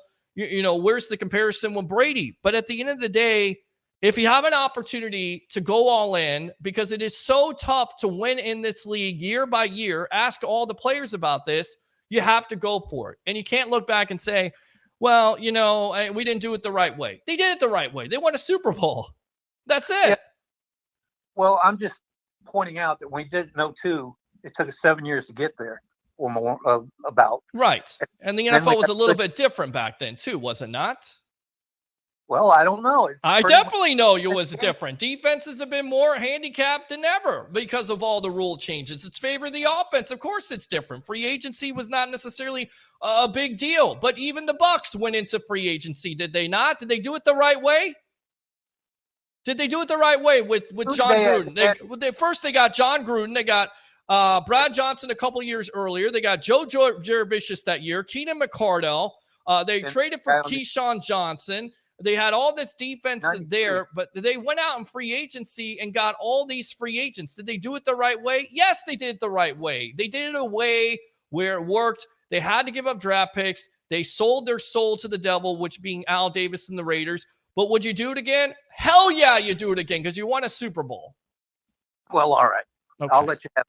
Thank you. But I would rather have 5 years of competitiveness than. Well, you had that, and you fired Tony Dungy for it. It wasn't. You weren't happy with it. You're like a girlfriend to me. You know, you're not satisfied. You can't decide what you want to eat for dinner. You can't decide if you want to be a competitive team or you want to win a Super Bowl. Come on now, Matt. We go back and forth on this. You love those Super Bowls. You need those Super Bowls. You got to have those Super Bowls. Don't ever say you did it the wrong way. There's no right way. There's no wrong way. You won a Super Bowl. That's it.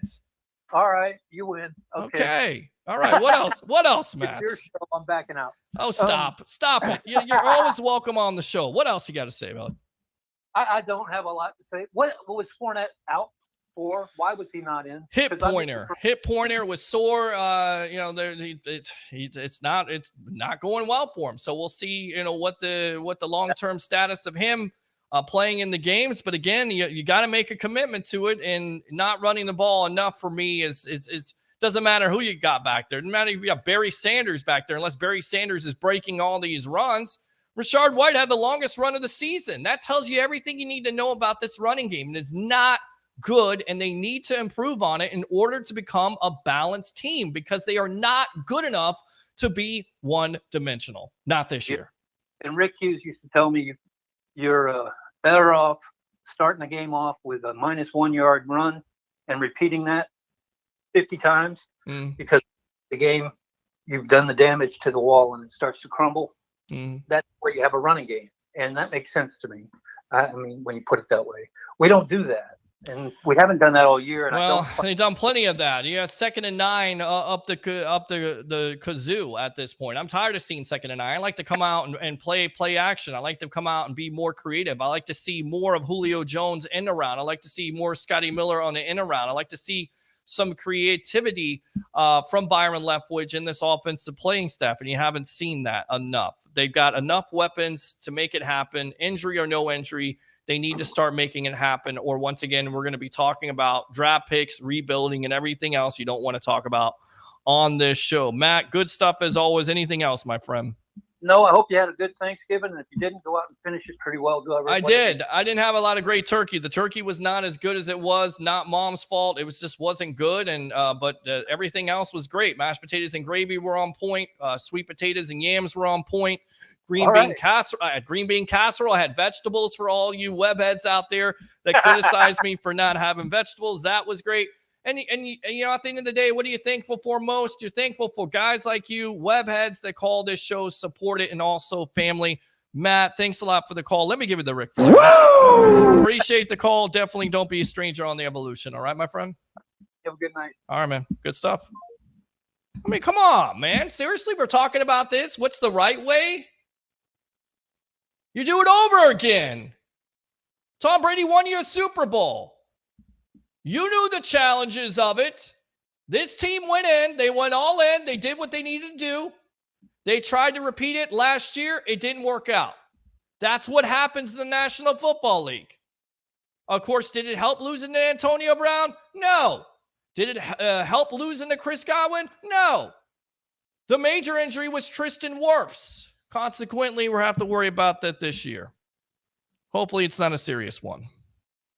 But it looked pretty serious today.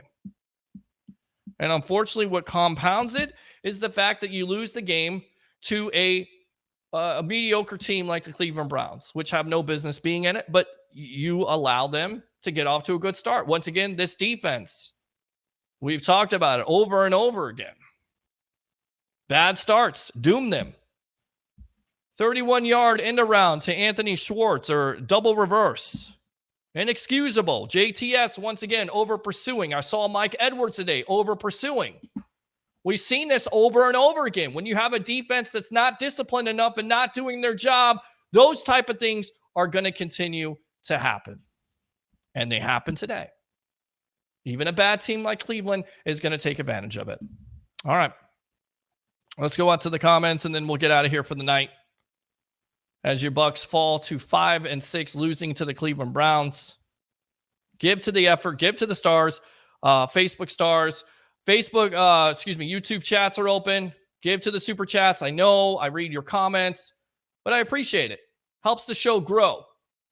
Like and share and follow and tell your friends that there is a radio show without a station. There is a TV show without the station. That gives you the opportunity to say what you want to say as long as you want to say it. Be respectful. You want to troll me? I'll troll you back. But we'll be friends at the end of the day. Call the phone line. 727-255-0391. It's 727-255-0391. This is the evolution of Sports Talk Television live on I Love St. Pete, the hub, and Amped Up Sports. I'm your host, Peter Blake. Giving you something to think about. Let's see here. Halftime, it was on the Hail Mary. That's right. I forgot that. There you go. That's what I've been saying all season, Harry. Misador says Byron always abandons the run. Donovan is back to being Donovan. Justin, lack of leadership on the offensive line, offensive game planning, and in-game decision-making by the coaching staff. The biggest component of being a head coach compared to a coordinator is the responsibility of a coordinator is to call one facet. You call the defense, you call the offense. Todd Bowles has head coaching experience, but it's a different job title. That's why a lot of assistants don't necessarily work out. Remember Dirk Cutter? Somewhat of an offense, a good playing mind, right? And then when he became a head coach, not so much. Not at all. I mean, it's a tough transition at the end of the day. There's a lot more responsibility. As the great Bill Parcells said when he turned down the Tampa Bay Buccaneers in the 90s, I'm wearing too many hats. Todd Bowles may be wearing too many hats. It's not necessarily working out. All right, Urlacher's football god. I'm just saying you, the numbers are there. You know, whether you want to admit it or not, numbers don't lie. Can they be, what's the word I'm looking for? Can they be, can't find the word at this point. It's been almost 2 hours. Tackles only matter when they're impactful. Chasing down a slow quarterback is not the same as a tackle with 2 yards of line of scrimmage. Donovan's playing too high and lazy. If he gets better leverage on a few of those plays, he wins. Troy, any news on arch nemesis Bucs report? No. Byron definitely needs to stop abandoning the run. It's BS. Our offense runs through the running game to set up the pass. Agree. Misador, Bucs will be in full rebuild after Brady goes and Trask will not get the keys. We shall see. We shall see. Absolutely. I don't think the word is dictate the numbers. I don't think that's what it is. I can't find the word to look for at this point. Worf's MRI is negative. Manipulated. Exactly. Numbers can be manipulated. That's what happens when you go on a 2-hour rant or 2-hour show with you guys. Don't have any breaks out there. Sponsors, if you want to sponsor the show, definitely some great rates, as I said. Our reach is all over the place. Facebook, YouTube, Twitter, even LinkedIn Live. I didn't go LinkedIn Live today. Greg says, we've been competitive. This is the year three of being competitive, and it still looks like possible another chance at the division title and another trip to the playoffs. Division titles, NFC titles, Super Bowl championship, pretty competitive, huh? Go Bucs. You make a great point. You do. I think there's a lot of fans out there to get spoiled, but a lot of fans forget. They have selective amnesia. That's okay. Let me remind you, anybody who thinks that the Bucs did it the right way in 2002, to a certain degree, yes, because you built the defense and you had draft picks on that team. But make no mistake about it, if you don't have John Gruden and give up 2 first-round and 2 second-round picks and go out there and get multiple free agents that contribute to this offense, you don't have a Super Bowl. Let's look at 2020. Same thing. There is no right or wrong way. You win a Super Bowl, you play to win the game. You play to win the Super Bowl. I'm not looking back and saying, well, I would have never given up, all that salary cap to go on and win a Super Bowl. You won a Super Bowl 2 years removed from it. It's not like you failed. But again, you got to turn the page year after year. And that's the problem with the NFL. It is not for long. Ask the Rams. They're not good this year. Do you think Rams fans are saying, damn, I wish I didn't give up those second and third round or first round picks for the players we got? Hell no, they're not.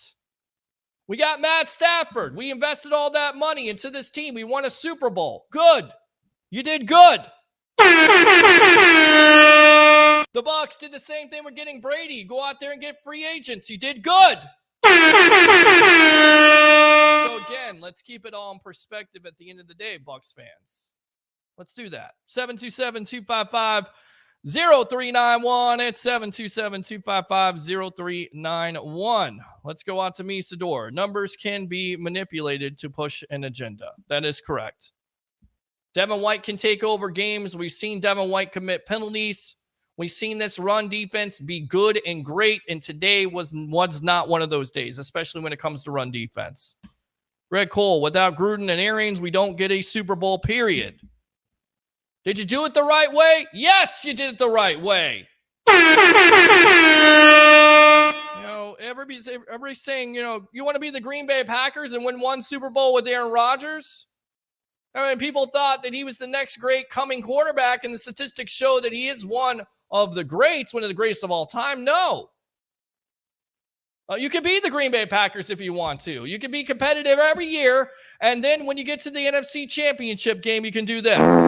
Okay? You can sit out there and not, take advantage of it and do everything you can to go all in. That's what I look at with the Green Bay Packers. Missed opportunities.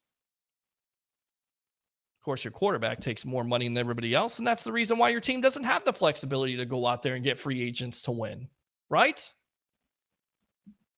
Yeah, washes both hands. All right, guys, we're going to wrap it up here. Thanks to all our guests, all our callers, of course, and Harry the Greek, professional handicapper extraordinaire of 1252 Chicago Sports. Once again, like and follow the Sports Web on YouTube. Like and follow the Sports Web on I Love St. Pete, the Hub. Share it out there. Share the show. Give to the cause. Once again, this sponsorship here, uwager.lv. If you're wagering on games, promo code SportsWeb. Give Facebook stars, give YouTube chats, and do 3 things after the Bucs' disappointing loss. Happy Thanksgiving. We're going into the months here. We'll see what happens. It's not over yet. Calm down and say it with me. Bring your passion. Bring your excitement. Just don't bring any nonsense. I'm your host, Peter Blake, your Rolex reporter. What time is it? It's my time. And of course, Bucs fans, it's your time. Have a great night.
uwager.lv, sportsbook, and casino.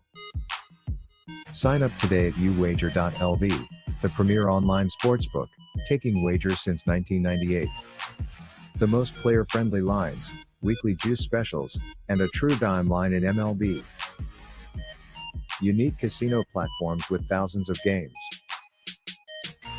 Play poker, high stakes, low stakes, or tournament play.